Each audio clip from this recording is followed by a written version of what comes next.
പരിശുദ്ധ പരമ ദിവ്യകാരുണ്യത്തിന് നേരവും ആരാധനയും സ്തുതിയും പുകഴ്ചയും ഉണ്ടായിരിക്കട്ടെ. പരിശുദ്ധ പരമ ദിവ്യകാരുണ്യത്തിന് നേരവും ആരാധനയും സ്തുതിയും പുകഴ്ചയും ഉണ്ടായിരിക്കട്ടെ. പ്രാർത്ഥിക്കാം. Hallelujah hallelujah. മഹത്വം മഹത്വം. ആരാധന ആരാധന. ഹല്ലേലൂയ. വിവിധ ജീവിത ദുരിതങ്ങളിലൂടെ കടന്നു പോകുന്ന ഉടമ്പടിയെടുത്തുള്ള എല്ലാ മക്കളെയും ഈ അൾത്താരയിൽ സമർപ്പിച്ച് പ്രാർത്ഥിക്കുന്നു. വിവിധ സമയങ്ങളിൽ ഈ ആരാധനയിൽ പങ്കെടുക്കുവാൻ പോകുന്ന മുഴുവൻ ദൈവജനത്തെയും ഈ അൾത്താരയിൽ സമർപ്പിച്ച് പ്രാർത്ഥിക്കുന്നു. പരിശുദ്ധ അമ്മയുടെ പ്രത്യക്ഷീകരണത്തിന്റെ സാക്ഷികളാക്കി മക്കളെ ഉയർത്തണമെന്ന് പ്രാർത്ഥിക്കുന്നു. ഹല്ലേലൂയ. മഹത്വം മഹത്വം. ആരാധന ആരാധന. ഹല്ലേലൂയ. യേശുവേ നന്ദി. യേശുവേ ആരാധന. കരങ്ങൾ വീശിക്കൊണ്ട് ദൈവസ്നേഹത്തോടെ സന്തോഷത്തോടെ ആയിരിക്കാം.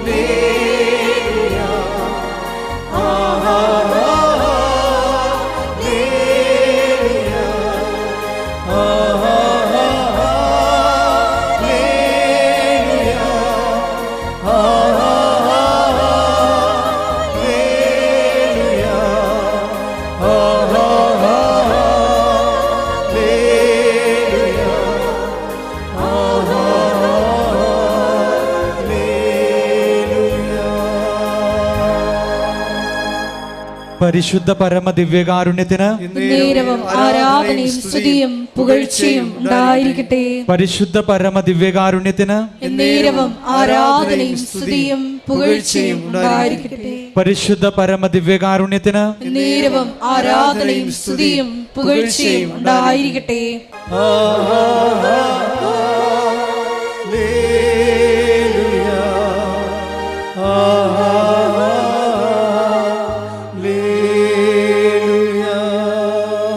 പരിശുദ്ധ പരമ ദിവ്യകാരുണ്യത്തിന് നേരവും ആരാധനയും സ്തുതിയും പുകഴ്ചയും ഉണ്ടായിരിക്കട്ടെ. പരിശുദ്ധ പരമ ദിവ്യകാരുണ്യത്തിന് നേരവും ആരാധനയും സ്തുതിയും പുകഴ്ചയും ഉണ്ടായിരിക്കട്ടെ. പരിശുദ്ധ പരമ ദിവ്യകാരുണ്യത്തിന് നേരവും ആരാധനയും സ്തുതിയും പുകഴ്ചയും ഉണ്ടായിരിക്കട്ടെ.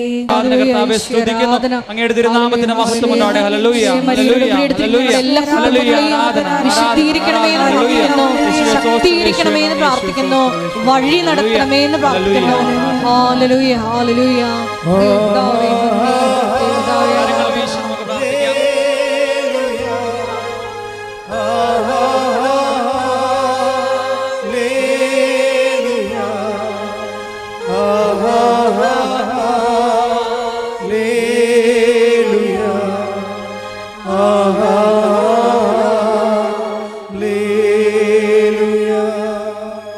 പരിശുദ്ധ പരമ ദിവ്യകാരുണ്യത്തിന് നേരവും ആരാധനയും സ്തുതിയും പുകഴ്ചയും ഉണ്ടായിരിക്കട്ടെ. പരിശുദ്ധ പരമ ദിവ്യകാരുണ്യത്തിന് നേരവും ആരാധനയും സ്തുതിയും പുകഴ്ചയും ഉണ്ടായിരിക്കട്ടെ. പരിശുദ്ധ പരമ ദിവ്യകാരുണ്യത്തിന് നേരവും ആരാധനയും സ്തുതിയും പുകഴ്ചയും ഉണ്ടായിരിക്കട്ടെ. യേശുവേ ആരാധന. കർത്താവേ, അങ്ങയുടെ തിരുമുൻപിൽ നിൽക്കുവാൻ ഞങ്ങൾ അനുവദിച്ചതിനെ ഓർത്ത് അങ്ങേക്ക് ഞങ്ങൾ നന്ദി പറയുന്നു. കർത്താവായ ദൈവമേ, കൂടുതൽ വിശ്വാസ തീക്ഷ്ണതയോടുകൂടി ഈ ആരാധനയിൽ പ്രാർത്ഥിക്കുവാനായിട്ട് ഞങ്ങളെ അനുവദിക്കണമേ, ഞങ്ങളെ അനുഗ്രഹിക്കണമേ. ഞങ്ങളുടെ വിളി തിരിച്ചറിഞ്ഞുകൊണ്ട് അങ്ങേ പ്രഘോഷിച്ച് ജീവിക്കുവാനായിട്ട് ഞങ്ങൾ ഓരോരുത്തരെയും അനുഗ്രഹിക്കണമേ. ഞങ്ങളുടെ ജീവിതം കൂടുതൽ വിശുദ്ധിയോടും വിശ്വസ്തയോടും കൂടി നയിക്കുവാനായിട്ട് ഞങ്ങളെ അനുഗ്രഹിക്കണമേ. ഇവിടെ കൂടിയിരിക്കുന്ന എല്ലാ മക്കളുടെ നിയോഗങ്ങൾ ഈ ആരാധനയിലൂടെ ഞങ്ങൾ സമർപ്പിക്കുന്നു. വേറെ പ്രത്യേകമായിട്ട് ബഹുമാനപ്പെട്ട ജോസഫ് അച്ഛനെ സമർപ്പിച്ച് ഞങ്ങൾ പ്രാർത്ഥിക്കുന്നു. കർത്താവായ ദൈവമേ, ഞങ്ങൾക്ക് ആവശ്യമായിട്ടുള്ള വചനങ്ങൾ അച്ഛനിലൂടെ ഞങ്ങൾക്ക് ലഭിക്കുവാനും അങ്ങനെ ഞങ്ങൾ ആത്മീയതയിൽ വളരുവാനായിട്ടും ഞങ്ങളെ അനുഗ്രഹിക്കണമേ.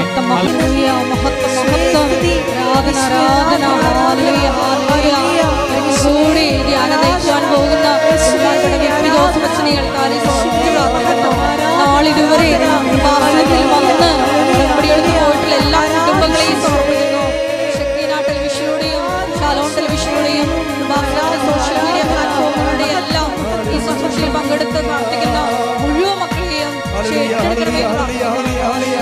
യേശുവേ നന്ദി നന്ദി നന്ദി കർത്താവേ. ഞങ്ങളങ്ങയെ സ്തുതിക്കുന്നു, ആരാധിക്കുന്നു, നന്ദി പറയുന്നു. ഹല്ലേലൂയ, ഹല്ലേലൂയ, ഹല്ലേലൂയ, ഹല്ലേലൂയ. ആരാധന ആരാധന. ഹല്ലേലൂയ. യേശുവേ നന്ദി, യേശുവേ ആരാധന. എൻ്റെ പ്രിയപ്പെട്ടവരെ,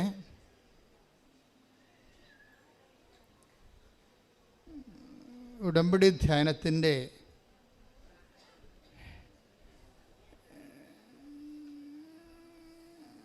ഡ്രൈവിംഗ് ഒക്കെ പഠിക്കുന്നത് നമ്മുടെ ഉടമ്പടി എടുത്തവരുടെ ഉടമ്പടിയുടെ ഡ്രൈവിംഗ് പഠിക്കുന്നത് ഉടമ്പടി ധ്യാനത്തിലാണ്.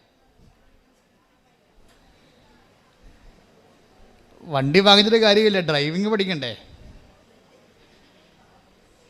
ഉടമ്പടി എടുത്തെന്ന് പറഞ്ഞാലും വണ്ടി വാങ്ങിച്ച പോലെ ആകത്തുള്ളൂ.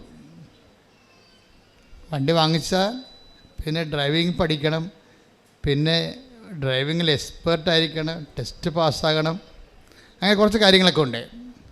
അതുകൊണ്ട് ഉടമ്പടി ധ്യാനങ്ങൾ ഭയങ്കരമായിട്ട് ശ്രദ്ധിച്ചിരിക്കണം എപ്പോഴും.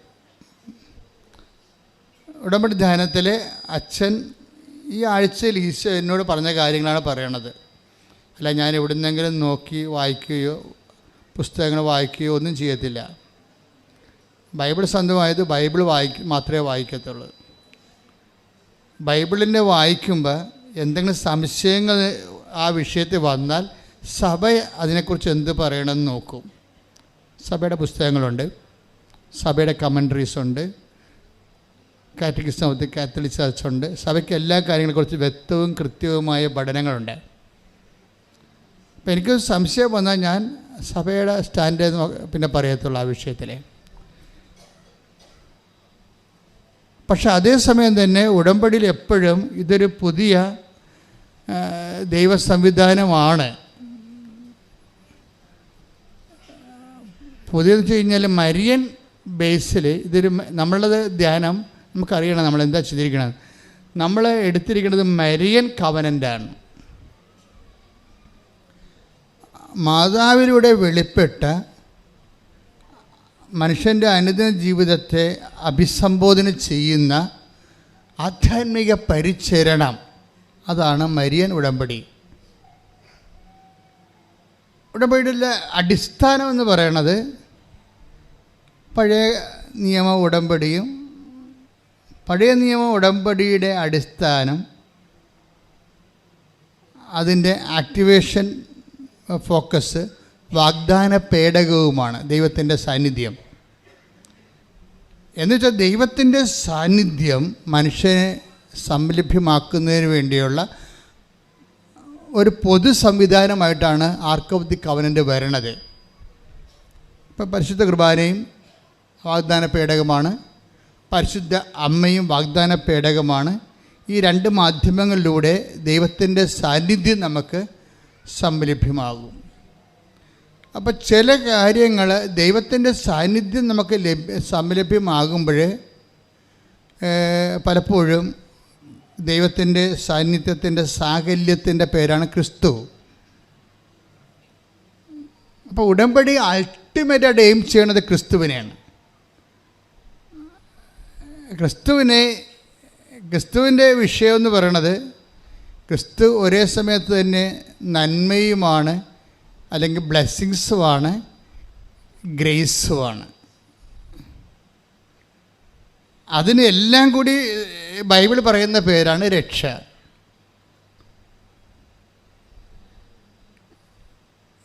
രക്ഷ പ്രാപിക്കുക എന്ന് വെച്ച് കഴിഞ്ഞാൽ ഒരു മനുഷ്യന് ദൈവത്തെ സ്വീകരിക്കുന്നതിനെ, ദൈവത്തിൻ്റെ ദൈവാനുഭവത്തിന് ബൈബിൾ പറയുന്ന പേരാണ് രക്ഷ പ്രാപിക്കുക.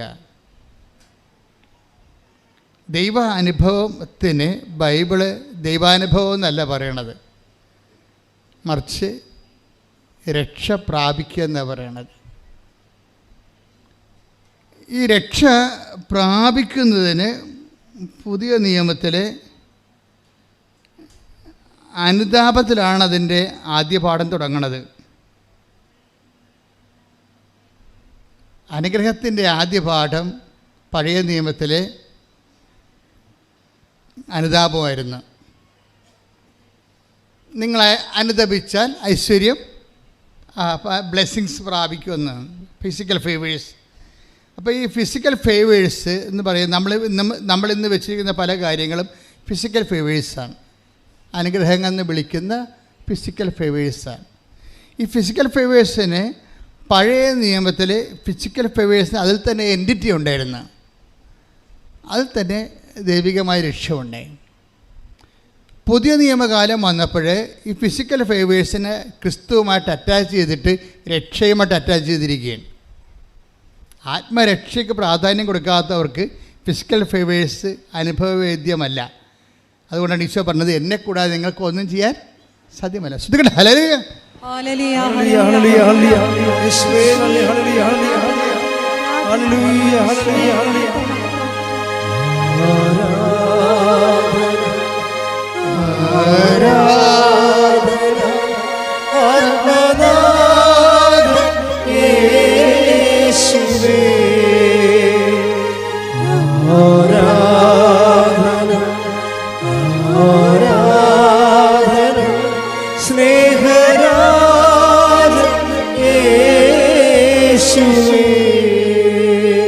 പരിശുദ്ധ പരമദിവ്യകാരുണ്യത്തിന് എന്നേരവും ആരാധനയും സ്തുതിയും പുകഴ്ചയും ഉണ്ടായിരിക്കട്ടെ. സഖ്യവൂസിനെ കൊടുക്കണത് 2 ഗ്രേസും കൊടുക്കുകയാണ്. ഇന്ന് ഈ ഭവനത്തിന് രക്ഷ കൈവന്നിരിക്കുന്നു എന്ന് പറയാം അല്ലേ? 19:9 ലൂക്കായുടെ സുവിശേഷം. Take the word of God. ലൂക്ക 19:9. യേശു അവനോട് പറഞ്ഞു, യേശു അവനോട് പറഞ്ഞു, ഇന്ന് ഈ ഭവനത്തിന് രക്ഷ ലഭിച്ചിരിക്കുന്നു. അപ്പം രക്ഷ കൈവരിക, രക്ഷ ലഭിക്കുക, രക്ഷ പ്രാപിക്കുക നമുക്ക് ലഭിക്കുന്നൊരു വിഷയമാണ്. അപ്പം നമ്മൾക്ക് ബൈബിൾ വെളിപ്പാടിൽ നമ്മൾക്ക് ലഭിക്കുന്നത് രക്ഷയാണ്. രക്ഷ എന്ന ബൈബിൾ പറയണത് അതിൻ്റെ അകത്ത് ഇപ്പം സഖ്യവൂസ് നല്ല ധനാഢ്യനാണ്. അപ്പം ധനം കൊണ്ട് മാത്രമല്ലല്ലോ, ധനമൊക്കെ പോകാൻ ഒരു ജലദോഷം, വെടിപ്പായിട്ടൊരു ജലദോഷം വന്നാൽ അമ്പാനിയുടെ കയ്യിൽ പോലും കാശുണ്ടാകത്തില്ല. 5000 രൂപ, കോടി രൂപ മുടക്കി കല്യാണം നടത്തിയെങ്കിലേ വൃത്തിയായിട്ടൊരു ജലദോഷം വന്നാൽ മുടക്കാനുള്ള കാശുണ്ടാകത്തില്ല. കാര്യം അതുകൊണ്ടല്ലേ ആൾക്കാർ മരിച്ചു പോണത്, കയ്യിരിക്കണ കാശ് മുതലാകാത്ത കൊണ്ടല്ലേ. അതാണ് വിഷയം. അപ്പോൾ ധനം ഇപ്പോൾ സഖ്യവൂസ് ധനം ഉണ്ടെന്നേ ഉള്ളൂ. ക്രിസ്തു പറയണത് ധനത്തെ നിലനിർത്താനും അത് നഷ്ടപ്പെട്ടു പോകാതിരിക്കാനും നിത്യത വരെ നിലനിൽക്കാനും വേണ്ടിയുള്ള സംവിധാനമായിട്ടാണ് ബൈബിള് രക്ഷയെ പറയണത്. അതാണ് ഇന്ന് ഈ ഭവനത്തിന് രക്ഷയെ വന്നിരിക്കുന്നത്. അപ്പോൾ ഭവനം ഒരു പ്രധാനപ്പെട്ട വിഷയമാണ്. ഭവനമൊക്കെ നിങ്ങൾ ഡൈവേഴ്സൊക്കെ ചെയ്യാതിരിക്കാൻ വേണ്ടി പ്രത്യേകം ശ്രദ്ധിക്കണം നിങ്ങൾ.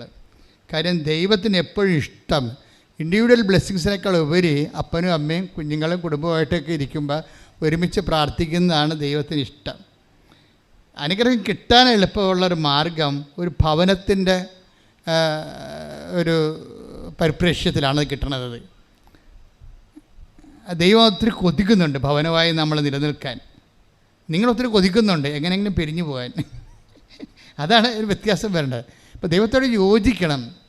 കാര്യം ഈ വയസ്സ് 1-2 പ്രസവിച്ച് കഴിയുമ്പോൾ എല്ലാ സ്ത്രീകൾക്കും ഉണ്ടാകുന്ന ഒരു പ്രശ്നം, അവർക്ക് ജോലിയുണ്ട്, കുഞ്ഞുങ്ങളെ പഠിപ്പിക്കാൻ പറ്റും. അപ്പം അതുകൊണ്ട് എങ്ങനെ ഒറ്റയ്ക്ക് ജീവിക്കുന്ന ആൾ ഡിസ്റ്റർബൻസ് ഇല്ല, ആരും ചുമന്നുകൊണ്ട് നടക്കേണ്ട ആവശ്യമില്ല, ഭർത്താവിനെ ചുമക്കണ്ട, ഭർത്താവിൻ്റെ അപ്പനെ ചുമക്കണ്ട, അമ്മയെ ചുമക്കണ്ട. ഇത് തറവാട്ട് വീട്ടിലാണെങ്കിൽ കയറി ഇറങ്ങണ നാത്തുമാരെ ചുമക്കണ്ട, വെള്ളം ഫ്രീ ആയി. എവിടെയെങ്കിലും നമ്മളെ കിട്ടുന്ന ശമ്പളം എടുത്തൊരു വാടകയ്ക്ക് വിട്ടി പോയി കഴിഞ്ഞാൽ ഈസിയാണ്. പക്ഷേ അതോടുകൂടി ഇതിൻ്റെ ബ്ലെസ്സിങ്സ് ബ്ലോക്ക് ആവും. കാര്യം ഭവനത്തിനാണ് അലോട്ട്മെൻ്റ് ഉള്ളത്. നിങ്ങൾ ബൈബിൾ പഠിക്കണത് എന്തിനാ? ദൈവത്തിൻ്റെ മനസ്സ് പഠിക്കാനാണ്. ഒന്ന് പ്രാർത്ഥിച്ചേ. കർത്താവേ, ഞങ്ങളെല്ലാവരെയും ഭവനമായി നിലനിർത്തണമേ. അപ്പോൾ കഴിഞ്ഞ ദിവസങ്ങളിൽ ഒരു ഭവനത്തിൻ്റെ സാക്ഷ്യം കേട്ട്, പേര് സാമുവൽ സിബി. ഈ ആഴ്ചത്തെ ഏറ്റവും ബെസ്റ്റ് സാക്ഷ്യങ്ങളൊന്നാണ് സാമുവൽ സിബിയുടെ സാക്ഷ്യം. അദ്ദേഹം ഒരു ഓർത്തഡോക്സ് വിശ്വാസിയാണ്. അദ്ദേഹം പത്തനംതിട്ടക്കാരനാണ്. അദ്ദേഹം പറയണത് ഞങ്ങൾ എവിടെയായിരുന്നാലും കുടുംബമായിട്ടാണ് നിലനിൽക്കണമെന്ന്. അത് ഭയങ്കരമാണ്. ഞങ്ങൾ എവിടെയായിരുന്നാലും ആ സന്ധ്യ ആകുമ്പോൾ ഓൺലൈനിൽ ഞങ്ങൾ പ്രെയർ ചെയ്യും. കുടുംബത്തിൻ്റെ ഒരുമിച്ച് ഭക്ഷിക്കുക, ഒരുമിച്ച് പ്രാർത്ഥിക്കുക എന്നൊക്കെ പറയണത് കുടുംബത്തിൽ ഏറ്റവും നിങ്ങൾ കൊതിക്കണം. ഈ സാമൂഹ്യം പറയുന്നൊരു സംഭവമുണ്ട്, ഞങ്ങൾ എവിടെ പോയാലും 6:30 വീട്ടിൽ വരാൻ നോക്കും. അപ്പനാണ് പറയണത് നോക്കണം. സാധാരണ അപ്പന്മാരാണ് വരാത്തത്. സാധാരണ അപ്പന്മാരാണല്ലോ വീട്ടിൽ വരാൻ താമസിക്കുന്നത്, ഓരോ കാര്യം പറഞ്ഞ് മുടങ്ങണത്. അമ്മമാരൊക്കെ മിക്കവാറും വീട്ടിൽ തന്നെ ഉണ്ടാകും. അപ്പോൾ ഈ സാമൂല പറയണത് ഞങ്ങൾ എവിടെ പോയാലും, ഞാൻ പോയാലും വൈഫ് പോയാലും മക്കൾ പോയാലും ഞങ്ങൾ 6:30 മണിക്ക് മുമ്പ് വീട്ടിൽ കയറാൻ നോക്കും. എന്താ കാര്യം? കുടുംബ പ്രാർത്ഥന ഉണ്ടെന്ന്. എന്നാ രസമൊക്കെ കേൾക്കാൻ. ആ സാമൂഹിക സാക്ഷി നിങ്ങൾ കേൾക്കണം, നല്ല ഹൃദ്യമാണ്. അതിൻ്റെ താഴെയുള്ള ആൾക്കാരുടെ കമൻറ്റ്, ഈ അപ്പൻ്റെ സാക്ഷ്യം കേട്ടപ്പോൾ എൻ്റെ കണ്ണ് നിറഞ്ഞു പോയെന്ന്. അപ്പന്മാർ സാക്ഷ്യം പറയുമ്പോഴേ കേൾക്കുന്ന ആൾക്കാരുടെ കണ്ണ് നിറയണേ. അപ്പോൾ എന്തൊരു അഭിഷേകം അതിൻ്റെ അകത്ത് വന്നിരിക്കണത്. അപ്പോഴാ ഒരു ഭവനമായി ദൈവതിരുസന്നിധിയിൽ ടാപ്പിംഗ് അലോട്ട്മെൻ്റ് ഉള്ളത് ഭവനത്തിനാണ്. അതുകൊണ്ട് തന്നെ ഭവനമായി നിലനിൽക്കാൻ വേണ്ടി നിങ്ങൾ കല്യാണം കഴിക്കാത്തവരും കഴിക്കാൻ പോകുന്നവരും കഴിച്ചിരിക്കുന്നവരുമൊക്കെ ദൈവ സംവിധാനത്തിൻ്റെ ഭാഗമാകാൻ പോകുന്നുവെന്നുള്ള ചിന്തയാണ് വേണ്ടത്. ഇനി എനിക്ക് 4 പേരുടെ കൃപയാണ്, ഷെയറാണ് തരാൻ പോണത് ദൈവം. അപ്പനും അമ്മയും ഭാര്യയും ഭർത്താവും 2 മക്കളും 3 മക്കൾ. അത് നിങ്ങളുടെ ഓരോരുത്തരുടെ ആരോഗ്യവും സൗകര്യവും സാഹചര്യവും പോലെ ദൈവം നിങ്ങൾക്ക് കുഞ്ഞുങ്ങളെ തരട്ടെ. പക്ഷേ എന്തുമാത്രം കുഞ്ഞുങ്ങൾ ഉണ്ടാകുന്നു അത്രയും ടാപ്പിംഗ് പോയിൻ്റ് കൂടും, റേഷൻ കൂടും അത്രയും. നമ്മുടെ റേഷൻ കാർഡ് അങ്ങനെയല്ലേ. നമ്മുടെ ആൾക്കാരുടെ 2 വയസ്സ് കഴിഞ്ഞാൽ കുഞ്ഞുങ്ങൾക്കെല്ലാം റേഷൻ കിട്ടും. ഇതുപോലെ ദൈവതിരുസന്നിധി കുഞ്ഞുങ്ങൾ കൂടുന്നതനുസരിച്ച് അനുഗ്രഹം കൂടും. അതുപോലെ നമ്മൾ ഇന്ദിരാഗാന്ധിയുടെ ഇക്കണോമിക്സാണല്ലോ എടുത്തത്. കുഞ്ഞുങ്ങൾ കൂടുന്നതനുസരിച്ചുകൊണ്ട് പട്ടിണി കിടക്കുമെന്നല്ലേ പറഞ്ഞത്. അതല്ല, കുഞ്ഞുങ്ങൾ കൂടുന്നതനുസരിച്ചുകൊണ്ട് പ്രാർത്ഥിക്കാൻ ആൾ കൂടും, ദൈവത്തിൻ്റെ അടുത്ത് നമ്മളെ മുട്ടുകുത്താനുള്ള ആൾ കൂടും, കർത്താവ് ഞങ്ങളെന്ന് പറഞ്ഞതിനൊരർത്ഥം ഉണ്ടാകും. സ്വർഗസ്ഥനായ പിതാവിൻ്റെ ഒരു പ്രാർത്ഥനയല്ലേ ഈശോ പഠിപ്പിച്ചുള്ളൂ, അല്ലേ? ദൈവത്തിരുസന്നിധി ഒരു പ്രാർത്ഥന പഠിപ്പിച്ചുള്ളൂ. അതിൻ്റെ അകത്ത് ഞങ്ങളെന്നാണ് പറഞ്ഞിരിക്കുന്നത്. സ്വർഗസ്ഥനായ എൻ്റെ പിതാവാണ്, അല്ല ഞങ്ങളുടെ പിതാവേ. അപ്പോൾ തന്നെ അപ്പോൾ അവിടെ ഒരു ഭവന പ്രീ സപ്പോസ് ചെയ്യുന്നുണ്ട്. സക്കേവൂസിൻ്റെ വീട്ടിൽ ചെല്ലുമ്പോൾ ഈശോ പറയും ഭവനത്തിന് രക്ഷ കൈവന്നിരിക്കുക. അപ്പോൾ സക്കേവൂസാണ് കർത്താവുമായിട്ട് ഇൻട്രാക്ട് ചെയ്തെങ്കിലും അതിൻ്റെ അനുഗ്രഹം ചാനൽ ഔട്ട് ചെയ്ത് എല്ലാവർക്കും കിട്ടുകയാണ്. അത് വലിയ ഒരു എപ്പോഴും ഓർത്തേക്കണം. അത് പ്രാർത്ഥിക്കുക, കർത്താവേ ഞങ്ങളെ ദൈവഭവനമായി സംരക്ഷിച്ച് നിലനിർത്തണമേ. അപ്പം നിസ്സാര കാര്യങ്ങൾക്ക് ഒരിക്കലും ഈ ദൈവ സംവിധാനത്തിൽ ഒരു ഫോറിൻ മാറ്ററിനെ കയറ്റരുത്. നിങ്ങൾ ഒരു കുടുംബമായാൽ അവരിരുവരും ഒരു ശരീരമായി തീരുമെന്ന് പറഞ്ഞപ്പോൾ അപ്പം തന്നെ മനസ്സിലാകാം മറ്റുള്ളതെല്ലാം ഫോറിൻ മാറ്ററാണെന്ന്. എന്താ കാര്യം? നിങ്ങൾ ഇരുവരും ഒരു ശരീരമായി തീരും. ഈശോ അത് അക്സെപ്റ്റ് ചെയ്യുന്നുണ്ട്. പഴയ നിയമത്തിൽ ആ കോൺസെപ്റ്റ് ഈശോൻ്റെ കാലം വരുമ്പോൾ ഈശോ അതിന് അങ്കുലിയൻ ചാർത്തനുണ്ട്. ഈശോ അത് പഴയ നിയമത്തിൽ ഒത്തിരി സംഭവം ഈശോ എടുത്തിട്ടില്ല. എടുത്ത കാര്യങ്ങൾക്കെല്ലാം ഈശോ റീസൈൻ ചെയ്ത് കൊടുക്കും. അതിലൊന്നാണ് ഭർത്താവും ഭാര്യയും ഒരു ശരീരമായി തീരുമെന്നുള്ളത്. അപ്പം നിങ്ങൾ ഓർക്കും, അച്ഛാ എങ്ങനെയാണ് അച്ഛാ ഇങ്ങനെ ഓരോ വ്യത്യസ്തമായ സ്വഭാവമുള്ള ആൾക്കാരുടെ കൂടെ ജീവിക്കാൻ പറ്റണമെന്ന് ചോദിച്ചു കഴിഞ്ഞാൽ അതിന് നിങ്ങൾ മാരേജ് പ്രിപ്പറേഷൻ കോഴ്സ് കൂടിയ കൊണ്ട് മാത്രം കാര്യമായില്ല. അതിന് വേണ്ടത് ഇപ്പം അന്നാളുകളിൽ എന്താണ്, മിശിഹാക്കാലം വരത്തില്ലേ? മിശിഹാക്കാലത്തിനെക്കുറിച്ച് എന്താ പറയണത്? അന്നാളുകളിൽ സിംഹവും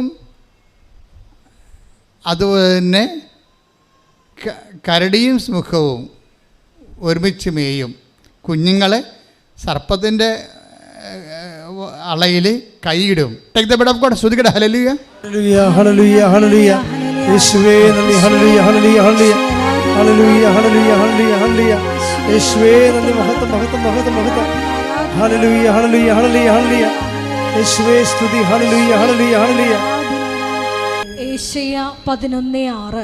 യെശയ്യാ 11:6. ചെന്നായും ആട്ടിൻകുട്ടിയും ഒന്നിച്ച് വസിക്കും. പണിയായി. അമ്മായിയമ്മയും മരുമകളും കൂടി ഒരുമിച്ച് വസിക്കുമെന്നാണ് പറയണത്. 2 സ്വഭാവമായിരിക്കും ചിലപ്പോൾ. അപ്പോൾ ഇത് ഈശോ ദൈവത്തിന് അറിയാം ഇതിൻ്റെ അത് ചെന്നായി കൊണ്ട് അതിനെ ചിലപ്പോൾ മരുമോളായിരിക്കും ചെന്നാൽ, ചിലപ്പോൾ അമ്മായിയമ്മയായിരിക്കും ആട്ടിൻകുട്ടി, ആരും കുറ്റം പറയാൻ പറ്റില്ല. പക്ഷേ ഈ സംഭവത്തിന് ഒരുമിച്ച് താമസിക്കുമെന്ന് പറയണത് ആ ഭാഗം ഒന്ന് വായിക്കണം കേട്ടാ. ഇതിൻ്റെ പ്രശ്നമെന്ന് പറയണത് അനോയിൻറ്റിങ്ങിൻ്റെ കുഴപ്പമാണ്. അനോയിൻറ്റിങ് ഉണ്ടെങ്കിൽ ഇതിന് അനോയിൻറ്റിങ് എന്ന് പറഞ്ഞാൽ ബൈബിളിൽ ഇങ്ങനെയുള്ള ചേരാത്തവ ചേർക്കുന്ന സംവിധാനത്തിൻ്റെ പേരാണ് അനോയിൻറ്റിങ് എന്ന്. അത് സ്പെഷ്യൽ അഭിഷേകം കിട്ടും നമുക്ക്. അടുത്ത വചനം വായിച്ചേ. പുള്ളിപ്പുലി കോലാട്ടിൻകുട്ടിയോട് കൂടെ കിടക്കും. പണിയായി. പുള്ളിപ്പുലി അപ്പോൾ കടിച്ചു കയറുന്ന സ്വഭാവമുള്ള ആൾക്കാരായിരിക്കും. നമ്മൾ ചിലപ്പോൾ ശാന്ത സ്വഭാവമുള്ള ആൾക്കാർ, നമുക്ക് സ്വരം കേൾക്കണതിന് അരിച്ചുമായിരിക്കും. ചില ആൾക്കാർ സ്വരത്തിലേ സംസാരിക്കത്തുള്ളൂ. ഇവിടെ സംസാരിച്ച ഭാര്യ പറയും, ഇവിടെ മനുഷ്യ പിള്ളേർ കേൾക്കാൻ മാത്രം സംസാരിക്കും, ഈ നാട്ടുകാർ മുഴുവൻ കേൾപ്പിക്കല്ലെന്ന് പറയും. ആ പുള്ളിപ്പുലിയാണ് സാധനം. നമ്മൾ ശാന്തം, നമുക്ക് സ്വരം കേട്ട് കഴിഞ്ഞാൽ തലവേദന വരും, നമ്മൾ കോലാടാണ്. അപ്പോൾ ഈ രണ്ട് സാധനത്തിന് ഒരുമിച്ച് ചേരാത്തതിനാണ് ചേർത്തിരിക്കണതല്ല, നിങ്ങൾ ചേരുന്നതിനല്ല. ദൈവം അവർക്ക് ചേർന്ന ഇണയെന്ന് പറയണത് ആ ചേരാത്തിനെ ചേർക്കുമ്പോൾ ചേർക്കാനുള്ളതിൻ്റെ ഒരു അഡ്ഹേഴ്സിയുണ്ട്. എന്താണത്? അത് കൃപയാണ്. അതായത് ഇപ്പോൾ ഒരു ഭർത്താവും ഭാര്യയും അവർ ചിലപ്പോൾ 11 കൊല്ലമൊക്കെ പിരിഞ്ഞ് താമസിക്കുന്നവരുണ്ട്. അവിടെ ജോലി കുഞ്ഞുങ്ങളെ പോരണമെങ്കിൽ അതേ പറ്റത്തുള്ളൂ. പക്ഷേ അവർ തമ്മിലുള്ള വൈബ് കീപ്പ് ചെയ്യും പ്രാർത്ഥനയിൽ. ഇപ്പോഴാണെങ്കിൽ എന്ത് സുഖമാണ്, ഇലക്ട്രോണിക്സ് കാലഘട്ടത്തിൽ എന്ത് സുഖമാണ്. എല്ലാവരും കണ്ടുകൊണ്ട് സ്കൈപ്പിലും വീഡിയോയിലൊക്കെ അല്ല പ്രാർത്ഥിക്കണത്. ഒരിക്കലും ആരും അകന്നല്ല, നമ്മളെല്ലാവരും അടുപ്പിച്ചിരിക്കുകയാണ്. ഈ അപകട കാലഘട്ടത്തിൽ കെട്ടകാലം എന്നൊക്കെ നമ്മൾ പറയുന്നുണ്ടെങ്കിലും ഏറ്റവും സുന്ദരമായൊരു കാലമാണിത്. പണ്ടൊക്കെ നമ്മളൊരു ട്രങ്ക് ബുക്ക് ചെയ്യാൻ പോയി കഴിഞ്ഞാൽ ആരെങ്കിലും ഫോണുള്ളവരുടെ വീട്ടിൽ പോയിട്ട് വേരിക്ക പോയി പാത്ത് നിൽക്കണം. നമ്മൾ ട്രങ്ക് ബുക്ക് ചെയ്തിട്ട് അവർ 1.5 മണിക്കൂർ കഴിയുമ്പോഴായിരിക്കും നമ്മളെ വിളിക്കണത്. ആ 1.5 മണിക്കൂർ വരെ നമ്മൾ കൊതുകടിയും കൊണ്ട് നിൽക്കണം. ആ കാലമൊക്കെ ദൈവം മാറ്റിയില്ലേ? അതിൻ്റെ അകത്ത് ഈ കൃപാസനം പോലും ഇത്ര കണ്ട് സുവിശേഷം കയ്യേറുന്നത് എങ്ങനെയാണ്? പുതിയ സംവിധാനം വന്നുകൊണ്ടാണ്. പുതിയ സംവിധാനം ദൈവം തരുമ്പോൾ നന്ദി. ഇപ്പം AI വരാൻ പോണത് ഒരു വലിയ ആധ്യാത്മിക അഭിഷേകത്തിൻ്റെ കാലമാണ് ദൈവം തരാൻ പോണത്. ഇനി ഒരു ആരും ഇപ്പം അറബി നാട്ടിൽ പോലും ഹൂ ഈസ് ജീസസ് ക്രൈസ്റ്റ് എന്ന് പറഞ്ഞാൽ AI പറയും. അവിടെ മിഷണറിമാർക്ക് ഇറങ്ങാൻ പറ്റത്തില്ല, പള്ളി വെക്കാൻ പറ്റത്തില്ല, കൃപ എല്ലാം പറ്റത്തില്ല. പക്ഷേ AI കർത്താവ് നമ്മുടെ വിരൽത്തുമ്പിലാവും. കൈയടിക്കട്ടെ, ശ്രുതിക്കട്ടെ. ഹല്ലേലൂയ. സംവിധാനങ്ങൾ ഉപയോഗിച്ച് ലോകത്തിന് കൈമാറുവാൻ ആരാധനയിലൂടെ തിരഞ്ഞെടുത്ത് അഭിഷേകം ചെയ്യണം.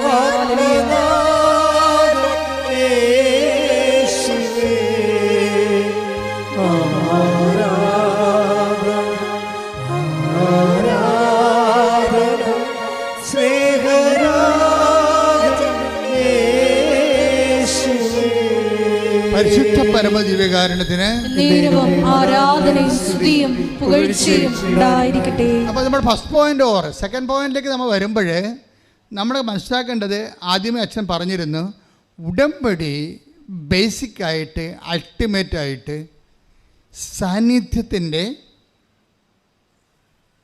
സംവിധാനമാണ്. ദൈവത്തിന് എപ്പോഴും ഉള്ള ഒരു കൊതിയാണ് നമ്മുടെ കൂടെ നിൽക്കുക എന്നുള്ളത്.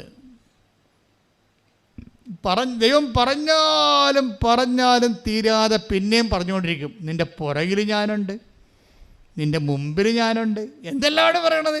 അതൊക്കെ കേൾക്കുമ്പോൾ കണ്ണ് നിറയത്തില്ലേ? ബൈബിൾ വായിക്കുമ്പോൾ ദൈവസ്നേഹത്തോട് വായിക്കാൻ നോക്കണം. അല്ലാതെ അച്ഛൻ പറഞ്ഞ് അരമണിക്കൂർ വായിക്കാൻ, എന്നാൽ അച്ഛൻ പറഞ്ഞ് എവിടുന്ന് വായിക്കാൻ, എവിടുന്ന് വായിക്കാം, എവിടെയെങ്കിലും വായിക്കടി. അപ്പോൾ അങ്ങനെയല്ല, വായിച്ച് തീർക്കണവർ അരമണിക്കൂർ ആയതെന്ന് പറഞ്ഞ് വായിച്ചിട്ട് നോക്കിക്കൊണ്ടിരുന്നൊരു കാര്യം. അപ്പോൾ ദൈവത്തിന് അറിയാം ചുമ്മാ കള്ളത്തരാണെന്ന് പറയും. അരമണിക്കൂർ വചനം വായിക്കാൻ പറഞ്ഞിട്ടുണ്ട്. അപ്പോൾ അരമണിക്കൂറായ ക്ലോക്ക് കഴുത്ത് നീട്ടി ഭിത്തിയായിട്ട് നോക്കിക്കൊണ്ടിരിക്കും. വരെ കാര്യമുണ്ട്.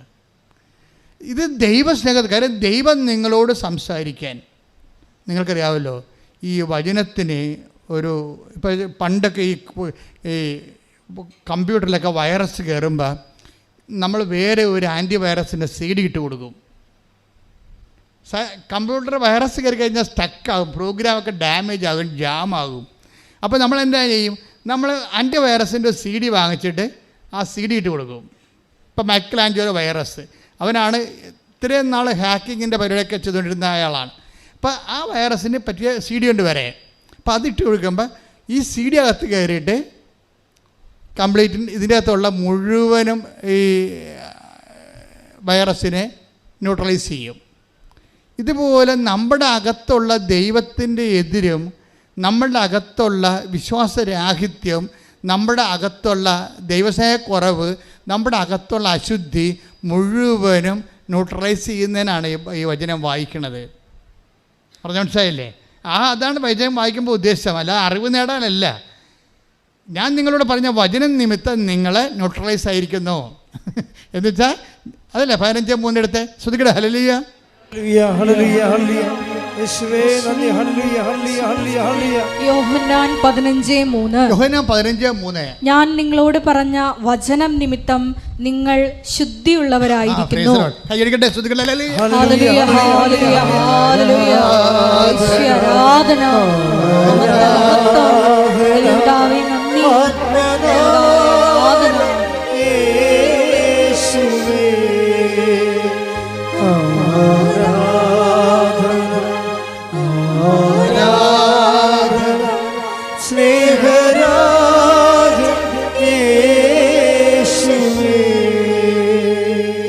പറഞ്ഞ ഞാൻ നിങ്ങളോട് പറഞ്ഞ വചനം നിമിത്തം നിങ്ങൾ ശുദ്ധിയുള്ളവരായിരിക്കുന്നു. അപ്പൊ ഈ നമ്മളെ ശുദ്ധി എന്ന് പറയുന്ന വിശുദ്ധിയിൽ അതെച്ചാൽ ദൈവത്തിന് നമ്മളതിൽ ഓപ്പറേറ്റ് ചെയ്യാനുള്ള ഒരു അനുകൂല സാഹചര്യം സൃഷ്ടിക്കുകയാണ് നമ്മൾ ചെയ്യണം വചനം വായിക്കുന്നതിലൂടെ. ദൈവത്തിന് ഇപ്പം നിങ്ങൾ ഇങ്ങോട്ട് വരുന്ന വഴിക്ക് മുഴുവൻ കാട് പിടിച്ച് കിടക്കണമെന്നുണ്ടെങ്കിൽ നിങ്ങൾ തള്ളി മാറ്റി പൂച്ച ഉണ്ടാ, പട്ടി ഉണ്ടാ, കുറുക്കനുണ്ടാ എന്നൊക്കെ അങ്ങോട്ട് ഇങ്ങോട്ട് നോക്കി എന്ത് സ്ലോ ആയിരിക്കും അല്ലേ? പക്ഷേ നാഷണൽ ഹൈവേയിൽ വന്ന് കൃപാസനത്തിൽ ഇറങ്ങണമെന്ന് എന്ത് സ്പീഡാണ്. ഇതുപോലെ ദൈവത്തിൻ്റെയൊക്കെ പെട്ടെന്ന് പോയി ഇറങ്ങാൻ വേണ്ടിയാണ് നമ്മൾ റോഡ് റെഡിയാക്കണത്. അതാണ് വചനം വായന എന്ന് പറയണത്. അരമണിക്കൂർ വചനം വായിക്കണം. അരമണിക്കൂർ എന്ന് വെച്ചാൽ നിങ്ങൾക്ക് അരമണിക്കൂറല്ലേ പറ്റത്തുള്ളൂ എന്ന് വിചാരിച്ചുകൊണ്ടാണ് അങ്ങനെ പറയണത്. അഭിഷേകം കിട്ടിയാൽ എത്ര മണിക്കൂർ വേണമെങ്കിൽ വായിക്കാം. അത് ഏറ്റവും ഡിഫിക്കൽട്ട് ടൈമിലാണ് വചനം വായിക്കുമ്പോൾ പെട്ടെന്ന് കത്തണത്. നിങ്ങൾക്കറിയാം വചനം നമ്മൾക്ക് പല കാലാവസ്ഥയിൽ വായിക്കാം. നമുക്കൊരു സന്തോഷമായിരിക്കുന്ന കാലത്ത് വായിച്ചു കഴിഞ്ഞാൽ അത് സ്ലോ പ്രോസസ്സിങ് ആയിരിക്കും. നമുക്കിപ്പോൾ ഭർത്താവ് നമുക്ക് 2 അടി വെച്ച് തന്നിട്ട് അയാൾ പോയി വെള്ളം അടിച്ച് വന്നിട്ട് പിന്നെ ഉടമ്പടി എടുത്തിട്ടും പോയി അയാൾ വെള്ളം അടിച്ച് ഈ പണ്ടാരത്തിൻ്റെ ആണ് ഈ കുടുംബം നശിപ്പിച്ച് തേച്ച് കഴുകുക. ഇയാൾ ചത്തെങ്കിൽ നമുക്ക് ഇയാളില്ലാതെ ഉടമ്പടി എടുക്കാൻ വരുന്നതെന്ന് പറയും. കാര്യം പൊറുതിമുട്ടിട്ട് പറഞ്ഞു പോണതാണ്. പുള്ളി വന്നിട്ടില്ല. ഇയാൾ എന്ത് ചെയ്യണമെന്ന് വെച്ച് കഴിഞ്ഞാൽ ഇയാൾ ഇങ്ങനെ ഒരു സിറ്റുവേഷൻ നീയെങ്കിൽ നീ കർത്താവ് ഈ മനുഷ്യനെ സ്നേഹിക്കാൻ എനിക്ക് അഭിഷേകം തരാൻ വേണ്ടി പ്രാർത്ഥിക്കണം, എന്നിട്ടിരുന്ന് വചനം വായിക്കണം. എല്ലാവരും വചനം വായിച്ചപ്പോൾ ദൈവം രക്ഷപ്പെടുത്തി എപ്പോഴാണെന്ന് അറിയാമോ? നിങ്ങളെ നിറഞ്ഞ കണ്ണോടി വായിച്ച കാലവും ചിരിച്ച ചിരിയോടെ വായിച്ച കാലവും 2 ഹാർവസ്റ്റിംഗ് ആണ്. ഒന്ന് 30 മേനിയും ഒന്ന് 60 മേനിയുമാണ്. നിറഞ്ഞ കണ്ണോടെ വചനം വായിച്ചതും ചിരിച്ചോണ്ട് സന്തോഷിച്ച് വചനം വായിച്ചതും 2 മേനിയാണ്. തിരിച്ചുകൊണ്ട് വായിക്കണം 30 മേനിയും, നിറഞ്ഞ കണ്ണോടെ വായിച്ചാൽ 60 മേനിയുമാണ്. വെച്ചാൽ അതായത് ഇപ്പം നീ രോഗിയായി, നീ കുറച്ച് കിടപ്പിലായെന്ന് വിചാരിച്ചു. ഇടയ്ക്ക് കിടപ്പിലാകണം നല്ലതാണ്. അയ്യോ ഞാൻ ഉടമ്പടി എടുത്തിട്ട് ഞാൻ കിടപ്പിലായെന്ന് ചോദിച്ചില്ലേ? കിടപ്പിലായെന്ന് വെച്ചാൽ ദൈവത്തിൻ്റെ അടുത്തേക്ക് നമ്മൾ കുറച്ചുകൂടി ഉത്തരവാദിത്തം കുറച്ച് ദൈവത്തിൻ്റെയൊക്കെ അടുപ്പിച്ച് പ്രാർത്ഥിക്കാനുള്ള അവസരം കിട്ടിയെന്ന് മാത്രമേ അർത്ഥമുള്ളൂ. ഞാൻ 2.5 മാസമൊക്കെ ആശുപത്രി കിടന്നിട്ടുണ്ട്. ഒന്ന് ചിന്തിച്ച് നോക്കിയാൽ 2.5 മാസം ഗവൺമെൻറ് ആശുപത്രി കിടന്നുള്ള അവസ്ഥ എന്തായിരിക്കും? അപ്പം നമ്മൾക്കറിയാം, ബ്രദർ ആയിരുന്ന സമയത്തും അച്ഛനായ സമയത്ത് പോലും ഞാൻ 1.5 മാസമൊക്കെ അച്ഛനായിട്ട് പോലും 1.5 മാസം ആശുപത്രി കിടന്നിട്ടുണ്ട്. ഈ മതിലകം ആശുപത്രിയിൽ അപ്പുറത്ത് മന്ദിരം ആശുപത്രി കിടന്നിട്ടുണ്ട്. അത് 1-2 ആഴ്ചയില്ലയോ? അപ്പോൾ ബ്രോങ്കൈറ്റിസ് അഫക്ഷൻ ഇത് വന്നു കഴിഞ്ഞാൽ തൊണ്ട പഴുത്ത് ശ്വാസത്തിൽ കഫം കയറി കഴിഞ്ഞാൽ പിന്നെ ന്യൂമോണിയായി ടൈഫോയിഡ് വരെ എത്തി ചാകണ വരെ എത്തിയിട്ടേ തിരിച്ചു വരത്തുള്ളൂ. അപ്പോൾ ഈ കാലങ്ങളിലെല്ലാം പ്രെയർ ചെയ്യും ശരിക്കും. നമ്മൾക്ക് അല്ലെങ്കിൽ എന്തുമാത്രം ഫോൺ വിളിയും, എന്തുമാത്രം ആൾക്കാർ നമ്മളെ മീറ്റിങ്ങിന് വിളിക്കുന്നത്, അവിടെ വിളിക്കണേ, ബിഷപ്പ് ഹൗസ് വിളിക്കണേ, നാട്ടിൽ വിളിക്കണേ, വെഞ്ചരിക്കാൻ വിളിക്കണേ, നമുക്ക് തന്നെ നമ്മളെ കിട്ടാനില്ല. പിന്നെയാണ് നമുക്ക് ദൈവത്തിന് നമ്മളെ കിട്ടണത്. നമുക്ക് തന്നെ നമ്മളെ കിട്ടണില്ല, പിന്നെ എങ്ങനെ ദൈവത്തിന് കിട്ടണത്? അപ്പോൾ നമ്മൾ പറയുന്നത് സമയമില്ല എന്നൊക്കെ പറയും. പക്ഷേ ചില സമയത്ത് നമ്മൾ ആശുപത്രി കൊണ്ടിടും. അതിൻ്റെ അർത്ഥം എന്താണ്? നിനക്ക് ആവശ്യത്തിന് സമയം ഞാൻ എഴുതി തന്നിരിക്കണം എന്നാണ് പറയണത്. ഇനി കാര്യം ഒരിക്കലും ഒരു സംഭവം നടന്നു. അതൊക്കെ നിങ്ങൾ അറിയണം നല്ലതായിരിക്കും തോന്നണേ. ഞാനിങ്ങനെ ഈശോ തന്നെ പോലെ പറഞ്ഞുകൊണ്ടിരിക്കുകയാണ്. ഒരിക്കലും എനിക്ക് നല്ല പനി കയറി, പണ്ടാരം പിടിച്ച പനി.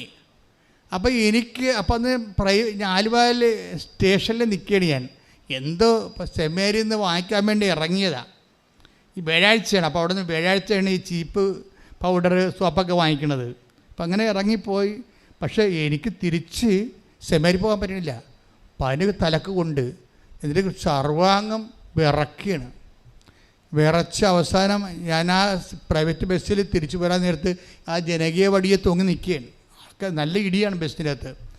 അപ്പോൾ ഞാൻ അവരോട് ചോദിച്ചു, ഇവിടെ എവിടെയെങ്കിലും ഈ ബസ് പോണ റൂട്ടിൽ എവിടെയെങ്കിലും ആശുപത്രി ഉണ്ട്? അപ്പോൾ എന്നോട് പറഞ്ഞു അശോകപുരത്തുണ്ടെന്ന് പറഞ്ഞു. ഉടനെ ഞാൻ അശോകപുരത്തിലേക്ക് വണ്ടി ഇപ്പോൾ ആ റൂട്ടിൽ പോകണം. അപ്പോൾ സെമിനാരി കഴിഞ്ഞ് പിന്നെ ഞാൻ പോകണം, പെരുമ്പാവൂർ സൈഡിലേക്കാണ് പോകണം. അപ്പോൾ ആ സൈഡിലേക്ക് പോകണം. അപ്പോൾ ഞാൻ അവിടെ പോയി ഇറങ്ങിയിട്ട് ഞാൻ തിരിച്ച് സെമിനാരിലോട്ടൊന്നും വിളിച്ചില്ല. ബ്രദറാണെന്ന് മാത്രം കാഷ്വാലിറ്റി പറഞ്ഞ് അവിടെ അഡ്മിറ്റ് ചെയ്ത് ആരുമില്ല. കാര്യം ബോധമില്ലാത്ത കണ്ടീഷനാണ്. പിന്നെ അവർ ഇഞ്ചക്ഷനൊക്കെ തന്നെ കിടത്തി. ഞാൻ പിറ്റേ ദിവസം സെമിനാരിലോട്ട് വിളിച്ച്. അവിടെ ആർക്കും ഇവിടെ വന്ന് നിൽക്കാനൊന്നും പറ്റത്തില്ല. എൻ്റെ അമ്മയ്ക്ക് നാട്ടിൽ നിന്നും വരാൻ പറ്റത്തില്ല. കാര്യം അമ്മയ്ക്ക് ചെവി കേൾക്കാൻ പറ്റാത്ത കാരണം പുറത്ത് പോകത്തില്ല. അപ്പോൾ അതിനേക്കാൾ ഗതികേടാകും. അപ്പോൾ കൂടെ നിൽക്കാൻ ആരുമില്ല. സെമിനാരിലാണെങ്കിൽ പരീക്ഷയുമാണ്. സെമിനാരിൽ പരീക്ഷ കാരണം അവരാർക്കും ഇവിടെ നിൽക്കാൻ പറ്റും. അപ്പം ഞാനും ഉണ്ട്, എൻ്റെ കട്ടിലുമുണ്ട്. അപ്പോൾ എന്നോട് അവിടുത്തെ ഇൻഫർമേറ്റർ എന്ന് പറഞ്ഞ ഒരാളാണ് ഈ ചികിത്സിക്കേണ്ടത് നമ്മളാ. അപ്പം സെമിനാരിൽ വല്ല കൊണ്ടും തരണത് അയാളാണ് ഇവിടെ നോക്കണം. പുതപ്പ് വേണം എന്നൊക്കെ ചോദിക്കണതും. അപ്പം ഞാൻ പറഞ്ഞ് കിങ് ജെയിംസ് വേർഷൻ ബൈബിൾ എടുത്തുകൊണ്ട് വരാൻ പറഞ്ഞു. കിങ് ജെയിംസ് വേർഷനാണ് ഏറ്റവും ടോപ്പ് ബൈബിള്, എംപാറ്റിക് റോയൽ ഇംഗ്ലീഷിൽ കിടക്കണ. അപ്പോൾ അത് ഞാൻ കഴിഞ്ഞ ദിവസം അടുത്ത ദിവസങ്ങളാണ് വാങ്ങിച്ചിരിക്കുന്നത്. അപ്പോൾ എനിക്കത് കണ്ടപ്പോൾ എനിക്ക് ഇഷ്ടപ്പെട്ട് ഞാൻ ആ ബൈബിളൊന്ന് എടുത്തു വരാൻ പറഞ്ഞു. അതേ ഞാൻ ചോദിച്ചോളൂ, വേറെ ഒന്നും ചോദിച്ചില്ല. ബ്രദർ ആ ബൈബിൾ തന്നിട്ട് ബ്രദർ പോയി. പനിയൊക്കെ എല്ലാവർക്കും നാട്ടിൽ വന്നതല്ലേ, അതൊന്നും അവർക്ക് പ്രശ്നമില്ല, എനിക്കും പ്രശ്നമില്ല. ആരും നിൽക്കണമെന്ന് എനിക്ക് താല്പര്യമില്ല. കാര്യം ആരെയും ബുദ്ധിമുട്ട് നമ്മളെന്തിനാണ് കൂടെ നടത്തുന്നത്? ഞാൻ ഈ ടൈം മുഴുവനും ഒരു 72 മണിക്കൂർ പനിയുമായിട്ടുള്ള യുദ്ധമായിരുന്നു.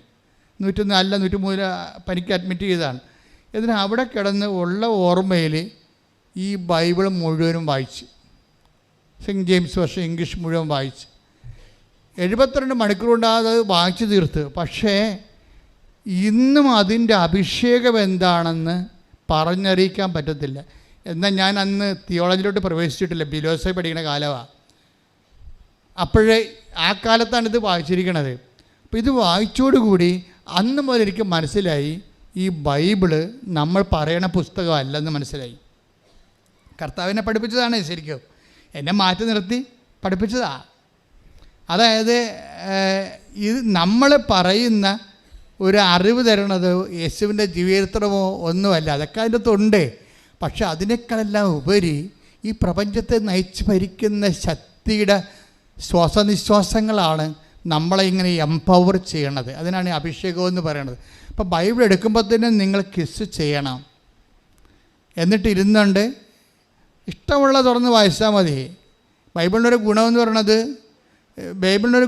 പറയണത് നീ വലത്തോട്ട് ഇടത്തോട്ട് തിരിയുമ്പോൾ പിന്നെ ആ ടെക്സ്റ്റ് 30 എടുത്ത് 30-21 ശ്രുതികട ഹല്ലേലൂയ ഹല്ലേലൂയ ഹല്ലേലൂയ ഹല്ലേലൂയ യേശുവേ നന്ദി ഹല്ലേലൂയ ഹല്ലേലൂയ ഹല്ലേലൂയ. യേശയ്യ 30:21 നീ വലത്തോട്ടോ ഇടത്തോട്ടോ തിരിയുമ്പോൾ പറഞ്ഞേ, നീ വലത്തോട്ടോ ഇടത്തോട്ടോ തിരിയുമ്പോൾ നിന്റെ കാതുകൾ പിന്നിൽ നിന്ന് ഒരു സ്വരം ശ്രവിക്കും. ഇതാണ് വഴി ഇതിലേ പോവുക.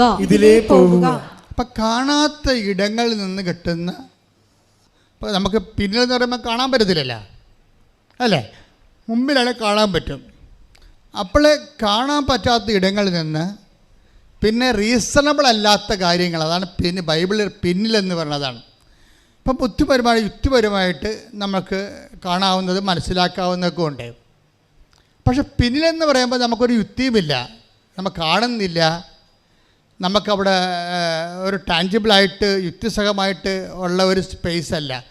പിന്നിൽ നിന്നാണ് ഈ സ്വരം കേൾക്കുന്നത്. ചില സമയത്ത് നമ്മൾക്ക് ബുദ്ധിപരമായ നമ്മുടെ അറിവ്, മുന്നറിവ്, നമ്മുടെ അറിവ് എല്ലാം അതിൻ്റെ അപ്പുറത്ത് എപ്പോഴും ബൈബിളിൽ നിന്ന് ദൈവത്തിന് ഒരു പിന്നുണ്ട്. എന്നുവെച്ചാൽ പുറകുവശം മനുഷ്യനെ കണ്ണോ കാതോ കൊണ്ട് അല്ല കണ്ണ് കൊണ്ടോ കൈ കൊണ്ടോ ഇന്ദ്രിയങ്ങൾ കൊണ്ടോ മനസ്സിലാക്കാത്ത ഒരു അഭവമായ അജ്ഞാതമായ കോണിൽ നിന്നുകൊണ്ട് ദൈവം നമ്മളോട് സംവേദിക്കും.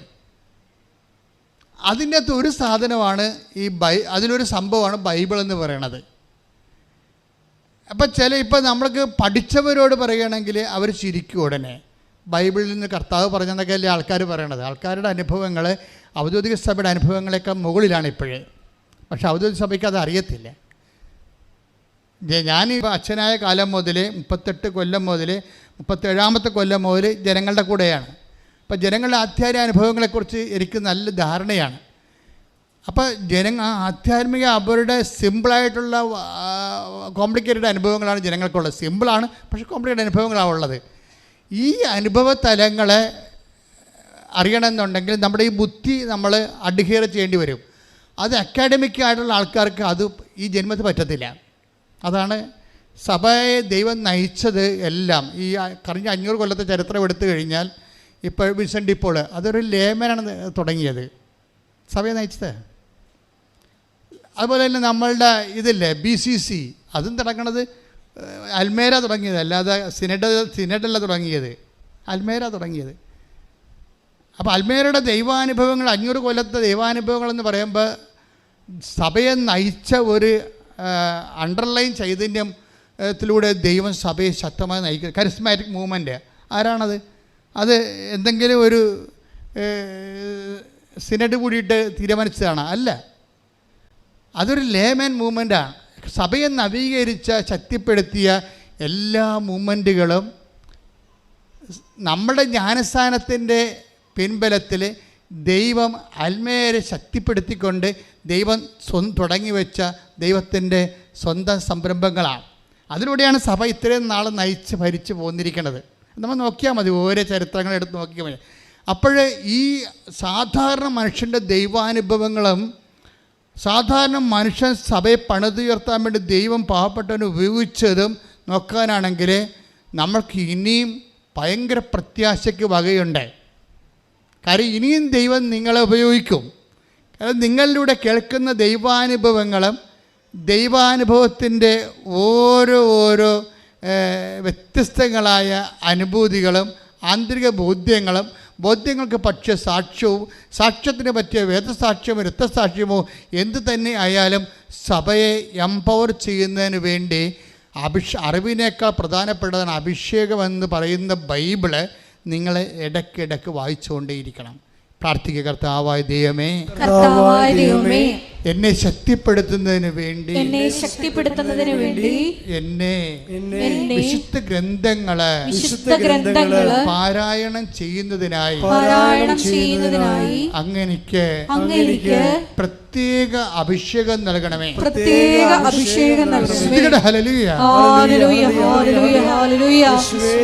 വചനം ദൈവസ്നേഹത്തോടെ വായിച്ച് അഭിഷേകം പ്രാപിക്കുവാൻ ഈ ആരാധനയിലൂടെ ഞങ്ങളെ അഭിഷേകം ചെയ്യണമേ.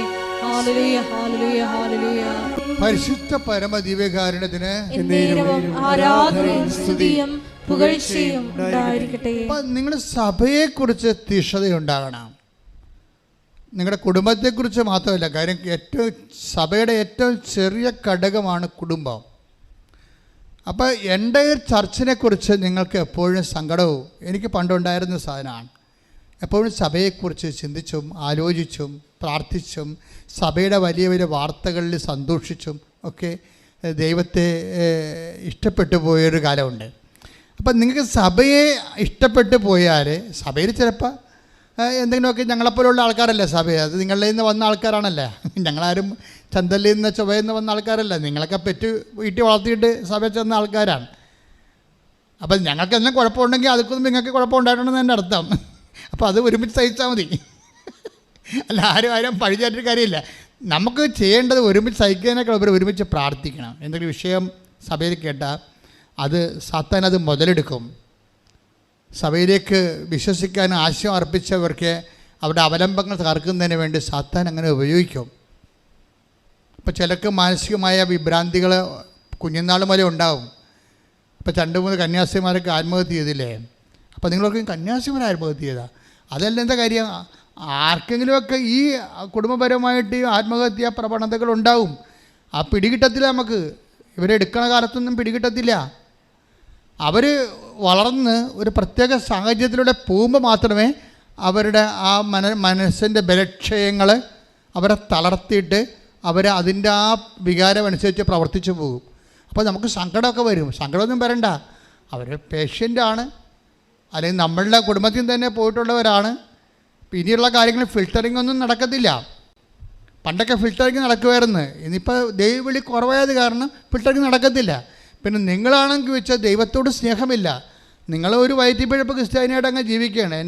അതെനിക്ക് ഓരോ ദൈവത്തിന് ഇപ്പോൾ ഒരു 4 മക്കളുള്ളവർ അല്ലെങ്കിൽ 3 മക്കളുള്ളവർ 2 മക്കളുള്ളവർ ഒരാളെ ദൈവത്തിന് കൊടുക്കണമെന്ന് പറഞ്ഞ് മാതാപിതാക്കന്മാരെ പ്രാർത്ഥിക്കുകയാണെങ്കിലുണ്ടല്ലോ, തീർച്ചയായിട്ടും ദൈവം ആ പ്രാർത്ഥന കേൾക്കും. ഇവർ പ്രാർത്ഥിക്കത്തില്ല. എങ്ങനെ അച്ഛനാക്കരുത്, എങ്ങനെ കന്യാസ്ത്രീ ആക്കരുതെന്നാണ് നിങ്ങൾ മനസ്സിൽ പ്ലാൻ ചെയ്യണത്.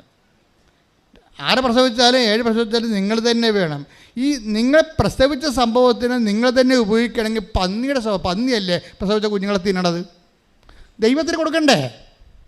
ഈ പ്രസവിച്ച് കഴിയുമ്പോൾ പന്നി വളർത്തുന്ന ആൾക്കാർ എന്താ ചെയ്യണത്? പ്രസവിക്കുകയാണെങ്കിൽ പന്നിയുടെ സ്വരത്തിന് വ്യത്യാസം ഉണ്ടാകും. അപ്പോൾ തന്നെ പന്നിയുടെ ആൾക്കാർ മുതലാളി എന്നിട്ട് അടുത്ത് നിൽക്കും. പ്രസവിക്കണ എടുത്ത് മാറ്റും. അല്ലെങ്കിൽ ഗർഭച്ചൂലെന്നും പറഞ്ഞുകൊണ്ട് ഈ സാധനം അതിനെ തിന്നും. നമ്മുടെ മക്കളെ നമ്മുടെ വീട്ടിൽ തന്നെ നിർത്തി ജോലി മേടിച്ച് കൊടുത്ത് അവരുടെ പണം കൊണ്ട് നമ്മൾ തന്നെ ജീവിക്കുക. സഭയെ വളർത്താൻ വേണ്ടി നിങ്ങൾ ദൈവവിളിക്ക് കൊടുക്കുന്നില്ലെങ്കിൽ ദൈവത്തിൻ്റെ തിരുസ്ഥിതി നിങ്ങൾ ആരാണെന്നൊന്നും ഞാൻ പറയണില്ല. അത് നിങ്ങൾ കർത്താവിൻ്റെ അടുത്ത് ചെല്ലുമ്പോഴായിരിക്കും അബദ്ധം പറ്റിയ മനസ്സിലായത്. ഒരാളെങ്കിലും ദൈവത്തിന് വേണ്ടി കൊടുക്കേണ്ടതായിരുന്നു എന്നൊന്ന് പ്രാർത്ഥിക്കട്ടെ. കർത്താവേ, ഞാൻ ദൈവവിളി പ്രോത്സാഹിപ്പിക്കുന്ന ഒരു വ്യക്തിയായി അറിയപ്പെടാൻ ആഗ്രഹിക്കുന്നു. കർത്താവേ, എനിക്കിനി പ്രസവിക്കാനോ കുഞ്ഞുങ്ങളെ അങ്ങേക്ക് നൽകാനോ നിവൃത്തിയില്ലെങ്കിലും ആ വിഷയം വെച്ചുകൊണ്ട് മറ്റുള്ളവരെ പ്രോത്സാഹിപ്പിക്കുകയും അവർക്ക് വേണ്ടി പ്രാർത്ഥിക്കാൻ സഭയിൽ നല്ല ദൈവവിളി ഉണ്ടാകാൻ പ്രാർത്ഥിക്കുന്നതിനായി ഞാൻ പരിശ്രമിക്കാം.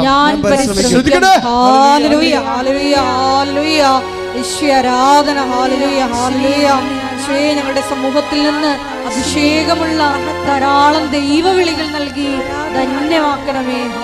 പരമദിവ്യകാരുണ്യത്തിന് ആരാധനയും സ്തുതിയും പുകഴ്ചയും ഉണ്ടായിരിക്കട്ടെ.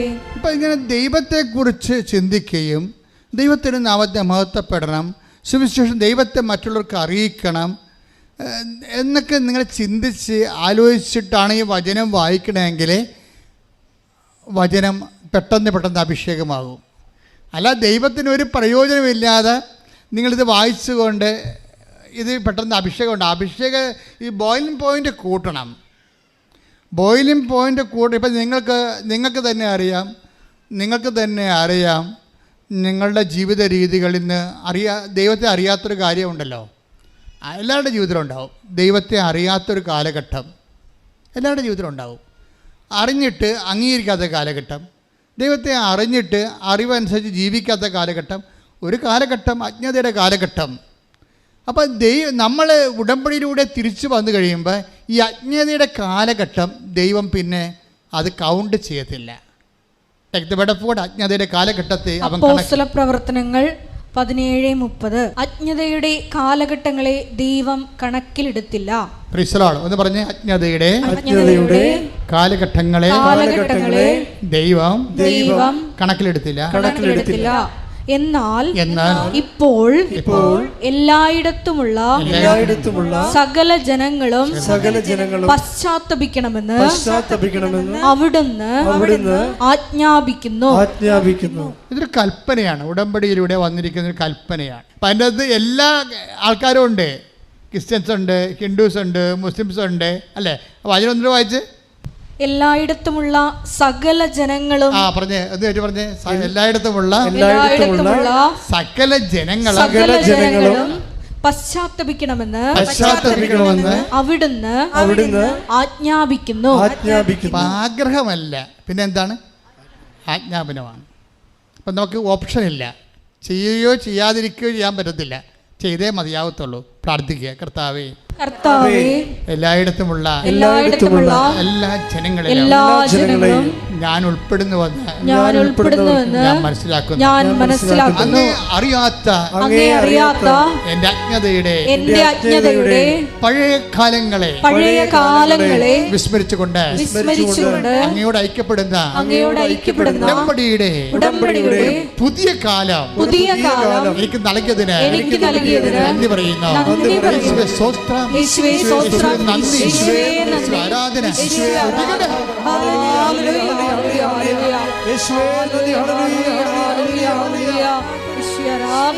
വിശുദ്ധ പരമദിവ്യകാരണത്തിന് നേരവും ആരാധനയും സ്തുതിയും പുകഴ്ചയും ഉണ്ടായിരിക്കട്ടെ. ഉടമ്പടിയുടെ ഏറ്റവും വലിയ വിജയം മറ്റ് പ്രാർത്ഥനകളെ എല്ലാം മനുഷ്യനെ ഓറിയന്റഡ് ചെയ്താണ് വരുന്നത്.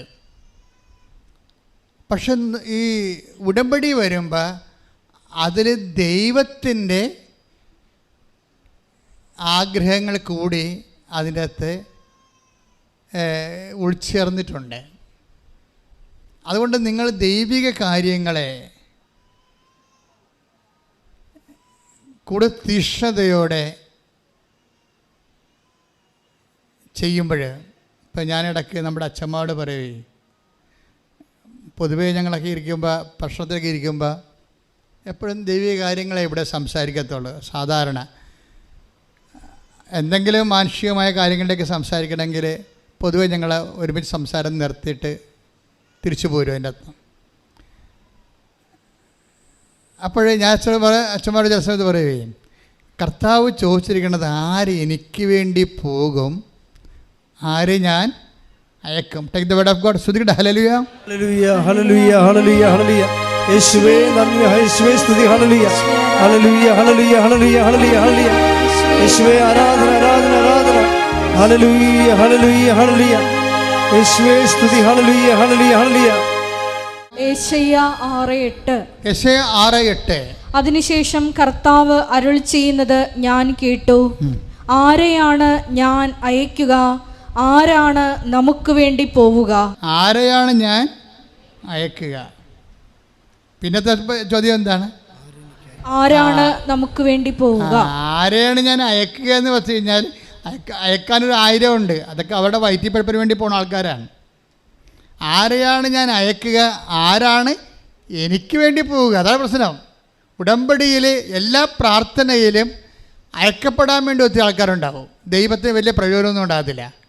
ഉടമ്പടി വരുമ്പോൾ അങ്ങനെയല്ല. ആരാണ് ഞാൻ അയക്കുക, പിന്നെ ആരാണ് എനിക്ക് വേണ്ടി പോവുക. അപ്പം എനിക്ക് വേണ്ടി പോകുന്ന മിഷൻ ഉടമ്പടിയിൽ ഒത്തിരി ഉണ്ട്. ഇത് പല ആൾക്കാർ ചിലർ ചെയ്യും, ഒപ്പിച്ചുണ്ടാക്കും. ചിലർ പിന്നെ ആ കടമ പോലെ നിർവഹിക്കും. ചില ആൾക്കാർ കടമ വേറെ ആൾക്കാരെ ഏൽപ്പിച്ചിട്ട് നോക്കും. അതിന് അവരുടെ അടുത്തുള്ള പ്രാർത്ഥന മാത്രം എടുക്കും. ചില ഈ 2ാം ക്ലാസ്സുകാർ ഒരു 1/2 വയസ്സുള്ള കുഞ്ഞുങ്ങളൊക്കെ ഇല്ലേ, ഈ ഷഡ്ഡിയൊക്കെ ഇട്ട് നടക്കുന്ന കാലത്ത് അവരുടെ മുമ്പിൽ കേക്ക് വെച്ചാലുള്ള അവസ്ഥ എന്താണ്? അവരാ ചെറിപ്പഴം എടുത്ത് തിന്നിട്ടും വീട്ടിൽ പോകും ഇല്ലേ? കേക്ക് നമ്മൾ ബർത്ത്ഡേക്ക് വെക്കുകയാണ്. അപ്പോൾ അതിൻ്റെ അകത്ത് ഐസ്ക്രീമും ഉണ്ടാവും, അതിൻ്റെ അകത്ത് ചെറിപ്പഴം ഉണ്ടാവും. അപ്പോൾ കുഞ്ഞുങ്ങൾ വന്നിട്ട് എന്താ ചെയ്യണത്? ആ ചെറിപ്പഴം എടുക്കും, ഐസ്ക്രീമും എടുത്ത് തിന്നിട്ട് കേക്ക് കഴിക്കത്തില്ല. ഉടമ്പടിയിലുള്ള ഐസ്ക്രീമാണ് ചില ആൾക്കാർക്ക്. ആ പ്രത്യക്ഷയുടെ പ്രാർത്ഥന മാത്രം ചൊല്ലിക്കൊണ്ടിരിക്കും. മനസ്സിലായില്ലേ? പ്രത്യക്ഷയുടെ പ്രാർത്ഥന നമുക്ക് ചെയ്യാൻ പറ്റുന്ന പരിപാടി. അപ്പോൾ അതിപ്പോൾ അങ്ങനെയുള്ളവരെ ഈ തുണിയില്ലാത്ത പിള്ളേരായിട്ട് ദൈവം കാണത്തുള്ളൂ. അപ്പോൾ ഓർത്തേക്കണം, വലിയമ്മ ചെടുത്തിമാരൊക്കെ ചെയ്യണത് ഇത് തന്നെയാണ്. ദൈവത്തിൻ്റെ മുമ്പിൽ നിങ്ങൾ ശിശുക്കളാണ്. എന്നുവെച്ചാൽ നിങ്ങൾക്ക് ഐസ്ക്രീമും നമുക്ക് ചെയ്യാൻ പറ്റുന്ന പരിപാടി. കഷ്ടപ്പെട്ട ഒത്തിരി ജോലികൾ അതിനകത്തുണ്ട്. ഒന്നാമത്തെ ഉള്ള പ്രശ്നം വെച്ച് കഴിഞ്ഞാൽ ഈ വിശ്വാസം ഇതിൻ്റെ അകത്ത് മെൽട്ടിങ് പോയിൻ്റൊക്കെ ഭയങ്കര വ്യത്യാസമുണ്ട്. എനിക്കറിയാമല്ലോ. മെൽട്ടിങ് പോയിൻ്റ് എന്ന് വെച്ച് കഴിഞ്ഞാൽ കൃപയുടെ ഓരോരോ ഗാഠമായ കൃപ, ഡൈല്യൂട്ടായിട്ടുള്ള കൃപ, ഇങ്ങനെ വ്യത്യസ്തങ്ങളുണ്ട്. ഇതിനൊക്കെ മെൽട്ടിങ് പോയിൻ്റ് വ്യത്യാസം. ഇപ്പം മണ്ണ് ഉരുക്കണമെങ്കിൽ ഒരു 800 ഡിഗ്രി സെൻറ്റിഗ്രേഡ് വെള്ളമാണെങ്കിൽ അത് ബോയിൽ ചെയ്യണമെങ്കിൽ ഒരു 100 ഡിഗ്രി സെൻറ്റിഗ്രേഡിൽ വെള്ളം തിളക്കും. പക്ഷെ മണ്ണ് തിളക്കത്തില്ല. മണ്ണ് തിളക്കണമെങ്കിൽ 800 ഡിഗ്രി വേണം. സ്വർണം തിളക്കണമെങ്കിൽ 1300 മറ്റേ വേണം. അപ്പോൾ ഇങ്ങനെ മെൽറ്റിംഗ് പോയിൻ്റ് വ്യത്യാസമുണ്ട്. കൃപയുടെ കാര്യത്തിൽ നിങ്ങൾ കിട്ടാൻ പോകുന്ന കൃപയുടെ ക്വാളിറ്റേറ്റീവിൽ മെൽറ്റിംഗ് പോയിൻ്റ് വ്യത്യാസമുണ്ട്. എന്ന് വെച്ച് കഴിഞ്ഞാൽ ഗാഢകൃപ, കർത്താവിൻ്റെ ഗാഢകൃപ എന്ന് പറയുന്നത് കർത്താവിൻ്റെ പുനരുദ്ധാനത്തിൻ്റെ തനത് കൃപയ്ക്കാണ് ഗാഢകൃപ എന്ന് പറയുന്നത്. റീസൺ, ഈ കർത്താവിൻ്റെ പുനരുദ്ധാനത്തിൻ്റെ ഗാഢകൃപ കിട്ടിയാൽ മാത്രമേ നിത്യയിൽ നമുക്ക് കൂടുതൽ പ്രയോജനം ഉണ്ടാകത്തുള്ളൂ. നിത്യത വെച്ച് നോക്കാതെ നിങ്ങൾ ഒരു മണ്ടത്തോട് കാണിക്കരുത്. ക്രിസ്തു ഇവിടെ വരുന്നതിന് മുമ്പ് തന്നെ ആൾക്കാർ കല്യാണം കഴിക്കുകയും മക്കളുണ്ടാകുകയും PSC ടെസ്റ്റ് എഴുതുകയും ജോലി കിട്ടുകയും ഒക്കെ ചെയ്യും. ഇത് മാത്രം ജോലിക്കാരാണ് ഉണ്ടായത്. ക്രിസ്തുവിൻ്റെ കാലത്ത് തന്നെ ഉള്ളവൻ്റെ ജോലി കളയുകയും ചെയ്തത് ക്രിസ്തു ഇല്ലേ? മത്തായിനൊക്കെ അയാൾ നല്ല ബിസിനസ് മാനായിരുന്നു, ടാക്സ് കളക്ടറായിരുന്നു. നീ ഇപ്പോൾ പണിയൊക്കെ മുടക്കം നിർത്തി പോരാൻ പറഞ്ഞ്. മത്സ്യത്തൊഴിലാളി 2 വള്ളവും വില ഉണ്ടായിരുന്ന ആളാണ്. പത്തോസിൻ്റെ വള്ളമെന്ന് പറഞ്ഞിടത്ത് ഇസ്രായേലിൽ കടപ്പുറത്ത് വെച്ചിട്ടുണ്ട്. ഞാൻ പോയി കണ്ടാണ്. പത്തോസിൻ്റെ വള്ളമാണെന്ന് അറിയാൻ പാടില്ല. ആ പത്തോസിൻ്റെ വീടിൻ്റെ അടുത്ത് 2 വള്ളങ്ങൾ വെച്ചിട്ടുണ്ട്. ഇത് പത്തോസിൻ്റെ വള്ളമാണെന്ന് അവിടെ എഴുതി വെച്ചിട്ടുണ്ട്. അപ്പോൾ വള്ളവും വിലയൊക്കെ ഉണ്ടായിട്ട് അത്യാവശ്യം ജീവിക്കാൻ മാർഗം ഉണ്ടായിരുന്ന ആൾക്കാരെയാണ് കർത്താവ് പറഞ്ഞ് പണിയൊക്കെ നിർത്തി പോകാം, എൻ്റെ കൂടെ പോകാൻ പറഞ്ഞു. അപ്പോൾ എൻ്റെ കൂടെ പോരുക എന്നുള്ള വർത്തമാനം ക്രിസ്തുവിൻ്റെ യാത്രയിൽ നമ്മുടെ ചില സൗകര്യങ്ങൾ ഉപേക്ഷിച്ചിട്ട് ക്രിസ്തുവിന് വേണ്ടി വേല ചെയ്യുന്ന ഒരു വിഷയമുണ്ട്. ഇതിനെ ഓവർലുക്ക് ചെയ്തുകൊണ്ട് നിങ്ങളെ പ്രത്യക്ഷയുടെ പ്രാർത്ഥന ചൊല്ലിക്കൊണ്ടിരുന്നിട്ട് ഈ സാധനം ബോയിലാകത്തില്ല. ബോയിലാകും, അത് വെള്ളം പോലെ തിളക്കും, അത്രയേ ഉള്ളൂ. അപ്പോൾ ഈ നമ്മൾക്ക് വേണ്ടത് ഗാഢകൃപയാണ് വേണ്ടത്. ഗാഢകൃപ എന്ന് പറയുന്നത് കൃപ ഇതിൻ്റെതാണ്, അതായത് റിസക്ഷൻ്റെ തനത് കൃപയാണ്. തനത് ഗാഢകൃപ കിട്ടിയാൽ നമുക്ക് അപ്പം തന്നെ നമ്മുടെ ഉയർപ്പ് ഉറപ്പാക്കാൻ പറ്റും. അപ്പോൾ നിങ്ങൾ ഓർക്കും അല്ലെങ്കിൽ ഉയർപ്പ് ഉറപ്പാക്കാൻ പറ്റുകയല്ലേ? പറ്റും, പക്ഷേ ഒരു പ്രോബ്ലം ഉണ്ട് അവിടെ. എന്താ പ്രോബ്ലം വെച്ച് കഴിഞ്ഞാൽ ഈ ദൈവത്തെ ആസ്വദിക്കുന്നതിനൊക്കെ എല്ലാം ആനുപാതികമായിട്ടുള്ള കപ്പാസിറ്റി പ്രോബ്ലം ഉണ്ട്. കപ്പാസിറ്റി, കഴിവ്. എല്ലാവർക്കും ഒരു കഴിവല്ലല്ലോ. ഇപ്പോൾ എന്താ പ്രശ്നം? അവൻ്റെ നാമത്തിൽ വിശ്വസിക്കുന്നവർക്കെല്ലാം ദൈവമക്കളാകാനുള്ള 1:12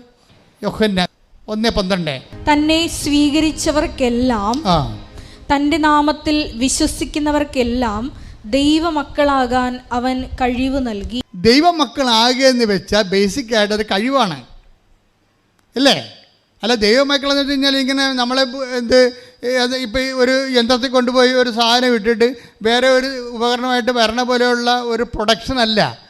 ദൈവമക്കളാകാനുള്ള ഒരു ആത്മാവിൻ്റെ എബിലിറ്റി ദൈവം വർദ്ധിപ്പിക്കുന്നതാണ്. അതെങ്ങനെ വർദ്ധിപ്പിക്കണത്? അതിൻ്റെ അകത്ത് പ്രൈമറി ആത്മാവിൻ്റെ എബിലിറ്റി, കഴിവ്. ദൈവമക്കളാകുമ്പോൾ ആ സ്വർഗരാജ്യത്തിന് അവകാശികളാകുന്ന നിത്യത അവകാശം കിട്ടാനുള്ളത് ഒരു കഴിവാണ്. ഈ കഴിവിനെക്കുറിച്ച് പറഞ്ഞിട്ടാണ് ബൈബിൾ പറയണത്, കൃപയെക്കുറിച്ച് പറയണത്. അപ്പോൾ കൃപയാണ് കഴിവെന്ന് ഉറപ്പല്ലേ? എന്താ പറയണത്? അവൻ്റെ നാമത്തിൽ വിശ്വസിക്കുന്നവർക്കെല്ലാം ദൈവമക്കളാണുള്ള കഴിവ് നൽകി. മോശ വഴി നിയമം ഉണ്ടായി, യേശുക്രിസ്തു വഴിയാകട്ടെ കൃപയും സത്യവും യേശുക്രിസ്തു വഴി ഉണ്ടായി. എന്തുകൊണ്ടെന്നാൽ നിയമം മോശ വഴി നൽകപ്പെട്ടു, വചനം മോശ വഴി നൽകപ്പെട്ടു, കൃപയും സത്യവുമാകട്ടെ യേശുക്രിസ്തു വഴി ഉണ്ടായി. അപ്പം യേശുക്രിസ്തു വഴി ഉണ്ടായ തനത് ദൈവാനുഭവം എന്താണ്? കൃപയാണ്, നോട്ട് ബ്ലെസ്സിങ്സ്. എപ്പോഴും നിങ്ങൾ മനസ്സിലാക്കണം, യേശുവിനെയാണ് നിങ്ങൾ ടാർഗറ്റ് ചെയ്യണമെന്നുണ്ടെങ്കിൽ യേശുവിൻ്റെ അകത്തുള്ളത് എന്താണ്? യേശുവിനുള്ളത് ഒന്ന് ആത്മാവിൻ്റെ ശക്തി എന്ന് പറയുന്ന കൃപ. ആത്മാവിനെ ബലപ്പെടുത്തണ അനുസരിച്ചുകൊണ്ട് ദൈവത്തിൻ്റെ അനുഭവങ്ങളെ നമ്മൾ കൂടുതൽ ദൈവമായിട്ട് ഇൻറ്റിമസി ആകും. ദൈവം തൻ്റെ തിരഞ്ഞെടുക്കപ്പെട്ടവർക്ക് വേണ്ടി ഒരുക്കിയിരിക്കുന്നത് കണ്ണുകൊണ്ട് കണ്ടിട്ടില്ല, ചെവി കൊണ്ട് കേട്ടിട്ടില്ല. അപ്പോൾ നമ്മൾ നിത്യ സൗഭാഗ്യത്തെക്കുറിച്ച് ബൈബിൾ സംസാരിക്കുമ്പോൾ ഈ കൃപ നിറയുന്ന അനുസരിച്ച് കൊണ്ട് നമ്മുടെ അന്തർജ്ഞാനത്തിൻ്റെ കൂടെ ആന്തരികമായ അഭിഷേകങ്ങളും കൂടിക്കൊണ്ടേയിരിക്കും. ശരിക്കും പറഞ്ഞാൽ മറ്റു മതങ്ങളിൽ നിന്ന് വ്യത്യസ്തമായിട്ട് ക്രിസ്ത്യാനിറ്റി നൽകണത് ഇതാണ്. നിങ്ങൾ പറയുന്ന ജോലിയും വീടും വിവാഹവും ഒക്കെ ശരിക്കും നിങ്ങൾ മതവിശ്വാസം അല്ലെങ്കിൽ പോലും കിട്ടും. അതിനാരും കെട്ടിയെടുത്ത് ക്രിസ്ത്യാനിയാകേണ്ട കാര്യമില്ല. അതിപ്പോൾ ഇവിടെ ഇരിക്കണ നിരീശ്വരനായാലും കിട്ടുമെന്ന് ഞാൻ എപ്പോഴും പറയും. ഭൗതികമായ നേട്ടങ്ങൾക്ക് വേണ്ടി മാത്രമാണെങ്കിൽ take the word of God, ഈ ജീവിതത്തിന് വേണ്ടി മാത്രമാണെങ്കിൽ 1-15-19 ഈ ജീവിതത്തിന് വേണ്ടി മാത്രം ക്രിസ്തുവിൽ പ്രത്യാശ വച്ചിട്ടുള്ളവരാണെങ്കിൽ നമ്മൾ എല്ലാ മനുഷ്യരെയേക്കാൾ നിർഭാഗ്യരാണ്. അതാ, അപ്പോൾ ഈ നമ്മളെ ക്രിസ്തുവിൽ പ്രത്യാശ വയ്ക്കുന്നവർ എപ്പോഴും നിത്യജീവിതം ഉറപ്പാക്കാൻ വേണ്ടിയാണ്. ബാക്കി ഇതൊക്കെ ചേർത്ത് നൽകണതാണ്. നിങ്ങളുടെ എല്ലാ കാര്യങ്ങളും ചേർത്ത് നൽകും. കൂടുതൽ വലിയ കാര്യങ്ങളാണ് നമ്മൾ എടുക്കണമെങ്കിൽ, ഇപ്പോൾ ഡോക്ടർമാർക്കോ അതുപോലെ തന്നെ വേറെ ഈ കോംപ്ലിമെൻ്റായിട്ട് ചിലർക്ക് ഒരു കപ്പ് കിട്ടും, ചിലർക്ക് കോംപ്ലിമെൻ്റായിട്ട് കിട്ടുന്നത് ഫ്രിഡ്ജായിരിക്കും, ചിലർക്ക് കോംപ്ലിമെൻ്റായിട്ട് കിട്ടുന്നത് ഒരു യൂറോപ്പ് യാത്രയായിരിക്കും. കോംപ്ലിമെൻറ്റ്സ് വ്യത്യാസം ഉണ്ടാവും ഇല്ലേ? നമ്മളൊക്കെ പോയാൽ വല്ല ജോപ്പാ ജീപ്പാ തരത്തുള്ളൂ. ഒക്കെ നമ്മൾ വലിയ പർച്ചേസ് നടത്തണില്ല. വലിയ പർച്ചേസ് നടത്തുന്ന ആൾക്കാർ കോടികളുടെ ടേൺ ഓവറുള്ള മാർജിൻസ് കിട്ടുമ്പോൾ അവർക്ക് വിദേശയാത്രയാണ് സ്പോൺസർ ചെയ്യണ കമ്പനി. ക്രിസ്ത്യാനിറ്റി ഒരു വിദേശയാത്രയാണ് സ്പോൺസർ ചെയ്യണത്. നിങ്ങൾ ക്രിസ്തുവിനെ സ്വീകരിച്ചാൽ നിത്യത കിട്ടും. കൈയടിച്ച് സ്തുതിക്കട്ടെ. ഹല്ലേലൂയ. ഹല്ലേലൂയ. ഹല്ലേലൂയ. ഹല്ലേലൂയ. യേശുവേ നന്ദി. ഹല്ലേലൂയ. ഹല്ലേലൂയ. ഹല്ലേലൂയ. മഹത്വം, ആരാധന, ആരാധന. ഹല്ലേലൂയ. എൻ്റെ മക്കളെ, ബൈബിൾ നൽകുന്ന ഭയങ്കരമായ ഒരു അഭിഷേക വെളിപാടുണ്ട്. അതായത് വാഗ്ദാന പേടകവും കാണായി. നമ്മളിന്ന് പറയുന്ന ദൈവത്തിൻ്റെ സാന്നിധ്യമാകുന്ന വാഗ്ദാന പേടകം നിത്യതയിൽ കാണുന്നിടത്ത് വെച്ചാണ് ഉടമ്പടി പുസ്തകം ഞാൻ എഴുതി തീർത്തത്. അതെനിക്കറിയത്തില്ലായിരുന്നു. ഞാനിങ്ങനെ തൈക്കാട് ചെയ്തുകൊണ്ട് ഈ സംഭവം എഴുതിക്കൊണ്ടിരിക്കുക. കർത്താവ് എന്നോട് ഉടമ്പടി പുസ്തകം എഴുതാൻ പറഞ്ഞു, എമർജൻസി ആയിട്ട്. ഞാനൊന്ന് എഴുതിക്കൊണ്ടിരിക്കുകയാണ്. എൻ്റെ പുസ്തകത്തിൽ ഒന്നുമില്ല. ഞാനിതെല്ലാം എഴുതിക്കൊണ്ടിരുന്ന സമയത്ത് ജോമളെ അതെഴുതിയിട്ടുണ്ട്, ജോമളെ ഇതെഴുതിയിട്ടുണ്ട്, ജോമളെ എന്ന് പറഞ്ഞാൽ ജോമളെ take the word of God എന്ന് പറഞ്ഞുകൊണ്ട് ഈ അന്ന് ജോമള ഇവിടെ, ഞാൻ അവിടെയാണ്. ഇപ്പോൾ ഇവർ MDH പഠിക്കാൻ വേണ്ടി, മാസ്റ്റർ ഓഫ് തിയോളജി പഠിക്കാൻ വേണ്ടി പോയിരിക്കുകയാണ്. പക്ഷേ അന്ന് ഇവരുണ്ടായിരുന്ന സമയത്ത് ഞാൻ പറഞ്ഞു, ഇന്ന കാര്യങ്ങൾ ഞാൻ കർത്താവിനോട് പറഞ്ഞ് ഞാൻ എഴുതിയിട്ടുണ്ട്. ഇതിൻ്റെ catechism of the Catholic church എഴുതണം, വാറ്റിക്കൻ സുവർഗദോസിൻ്റെ ഡിഗ്രി എഴുതണം, ഇതിൻ്റെ ബൈബിൾ എഴുതണം, ബൈബിൾ വ്യാഖ്യാനങ്ങൾ സഭയുടെ എഴുതണം. അങ്ങനെയാണ് ഞങ്ങൾ ആ ഉടമ്പടി പുസ്തകം എഴുതിയിരിക്കണേ. അപ്പോൾ ഇങ്ങനെ എടുക്കുമ്പോൾ ഈ രൂപീകരണത്തിൽ അവസാനം വരണത് വാഗ്ദാന പേടകം കാണായെന്നാണ്. അപ്പം ഇന്ന് നമ്മൾ കാണുന്ന വാഗ്ദാന പേടകം പരിശുദ്ധ അമ്മ, ഈശോയും എല്ലാം വാഗ്ദാന പേടകമാണ്. ഈ ബൈബിൾ അവസാനിക്കുന്നവരെ വാഗ്ദാന പേടകം കാണും. വെളിപാടിൻ്റെ പുസ്തകത്തിൽ നിത്യത ഈ വാഗ്ദാന പേടകം ഉണ്ടാകും. വാഗ്ദാന പേടകം വെച്ചിട്ടാണ് ബൈബിൾ അവസാനിക്കുന്നത്. എന്ന് വെച്ചാൽ ദൈവത്തിൻ്റെ സാന്നിധ്യം മനുഷ്യന്റെ കൂടെ. വെളിപാട് 11:19. അപ്പോൾ സ്വർഗത്തിൽ ദൈവത്തിന്റെ ആലയം തുറക്കപ്പെട്ടു, അതിൽ അവിടുത്തെ വാഗ്ദാന പേടകം കാണായി. ഒന്ന് പറഞ്ഞ അപ്പോൾ സ്വർഗത്തിൽ ദൈവത്തിന്റെ ആലയം തുറക്കപ്പെട്ടു, അതിൽ അവിടുത്തെ വാഗ്ദാന പേടകം കാണായി. അപ്പോൾ ഈ വാഗ്ദാന പേടകം സഞ്ചരിച്ച് നമ്മുടെ കണ്ണീരെല്ലാം ഒപ്പിയെടുത്തെന്ന് പറയും. ഇനിമേൽ മരണമില്ല. അവിടുന്ന് അവിടെ കണ്ണിൽ കണ്ണീരെല്ലാം ഒപ്പിയെടുത്തു. ജോർദാൻ കടന്നു പോവുകയാണ് നമ്മളെ. വെളിപാട് അവസാനിക്കാൻ പോകുമ്പോൾ നിങ്ങൾ ഒന്ന് പറഞ്ഞ് പരിശുദ്ധ പരമ ദിവ്യകാരുണ്യത്തിന് ആരാധനയും സ്തുതിയും പുകഴ്ചയും ഉണ്ടായിരിക്കട്ടെ. ബൈബിളിന്റെ അവസാന ഭാഗങ്ങൾ വായിക്കുമ്പോൾ വെളിപാടിന്റെ അവസാനങ്ങളിൽ നമ്മൾ ത്രില്ലടിക്കും. നമുക്ക് അഭിഷേകം ഉണ്ടാവും. ദൈവസ്നേഹത്താൽ നമ്മുടെ കണ്ണ് നിറയും, കരൾ നിറയും. നമ്മളെ സ്തുതിച്ചുകൊണ്ടേയിരിക്കും. സ്തുതിക്കട്ടെ. ഹല്ലേലൂയ.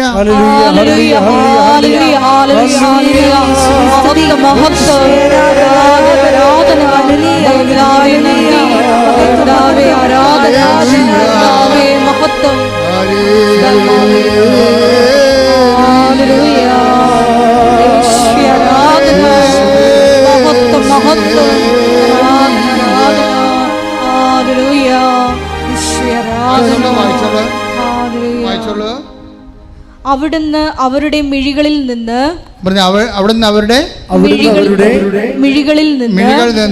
കണ്ണീർ തുടച്ചു നീക്കും. ഇനി മരണം ഉണ്ടായിരിക്കുകയില്ല. ഇനിമേൽ ദുഃഖമോ മുറവിളിയോ വേദനയോ ഉണ്ടാവുകയില്ല. പഴയതെല്ലാം കടന്നുപോയി. മഹത്വം മഹത്വം. ആരാധന ആരാധന. ഹല്ലേലൂയ. യേശുവേ ആരാധന. ഹല്ലേലൂയ. മഹത്വം മഹത്വം. ആരാധന ആരാധന. ഹല്ലേലൂയ. പരിശുദ്ധ പരമദിവ്യകാരുണ്യത്തിന് ആരാധനയും സ്തുതിയും പുകഴ്ചയും ഉണ്ടായിരിക്കട്ടെ. എൻ്റെ പ്രിയപ്പെട്ടവർ, ഇത് അവസാനിക്കുന്നത് അവിടെ നിന്ന് അവരുടെ കണ്ണിൽ നിന്ന് കണ്ണീരെല്ലാം തുടച്ചു നീക്കും. നിന്റെ കണ്ണുനീർ തുടച്ചു നീക്കുന്നവരെ,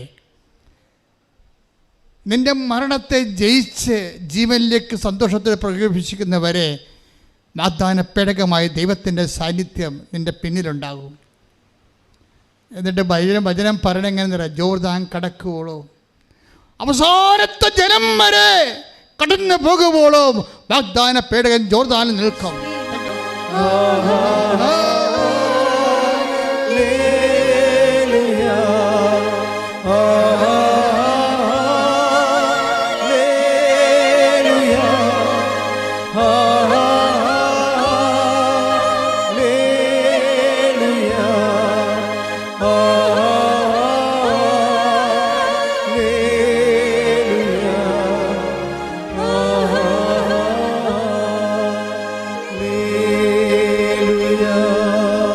യോശുവ 4:11 ജനം അതിവേഗം മറുകര കടന്നു. ജനം അതിവേഗം മറുകര കടന്നു. ജനം കടന്നു കഴിഞ്ഞപ്പോൾ കർത്താവിന്റെ പേടകം വഹിച്ചുകൊണ്ട്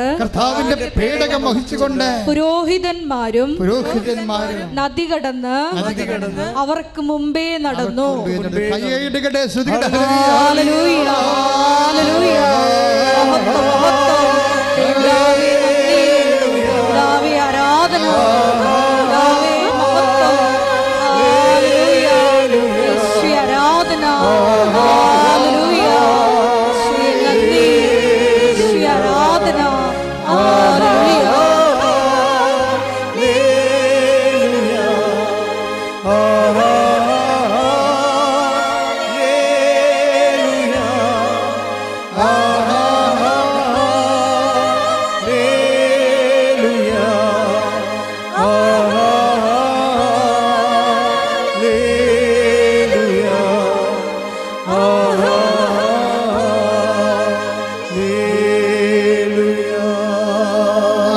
മനോഹരമായ ഒരു വെളിപാട് കർത്താവ് നൽകിയത് ഇപ്പോൾ ശിശിഷൻ്റെ പരിശുദ്ധാത്മ എന്താ ചെയ്യുന്നറിയാവോ?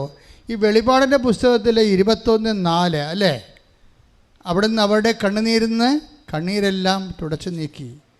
അത് ഈ 12:11-19 വാഗ്ദാനപ്പെടുകയും കാണായി. പിന്നെ എന്താ സംഭവിക്കണത്? കണ്ണീരെല്ലാം തുടച്ചു നീക്കി. അതിൻ്റെ മുന്നാസ്വാദനമാണ് ഭൂമി സംഭവിച്ചത്. എന്താണ്?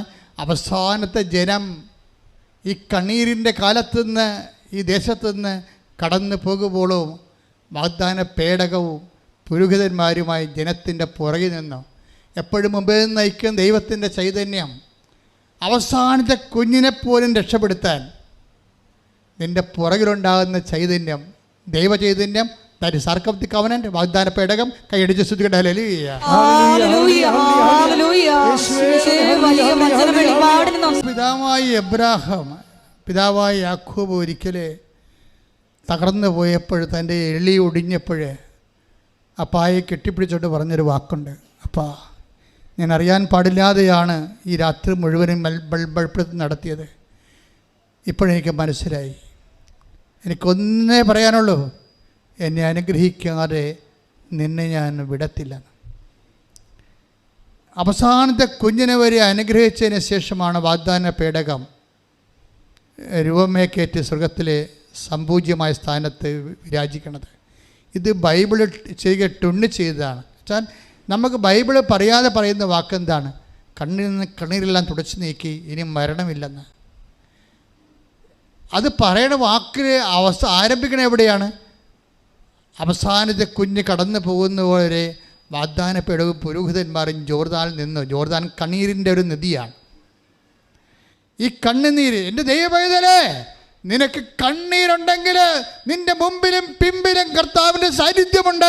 കൈയടിച്ച് ശ്രദ്ധിക്കട്ടെ.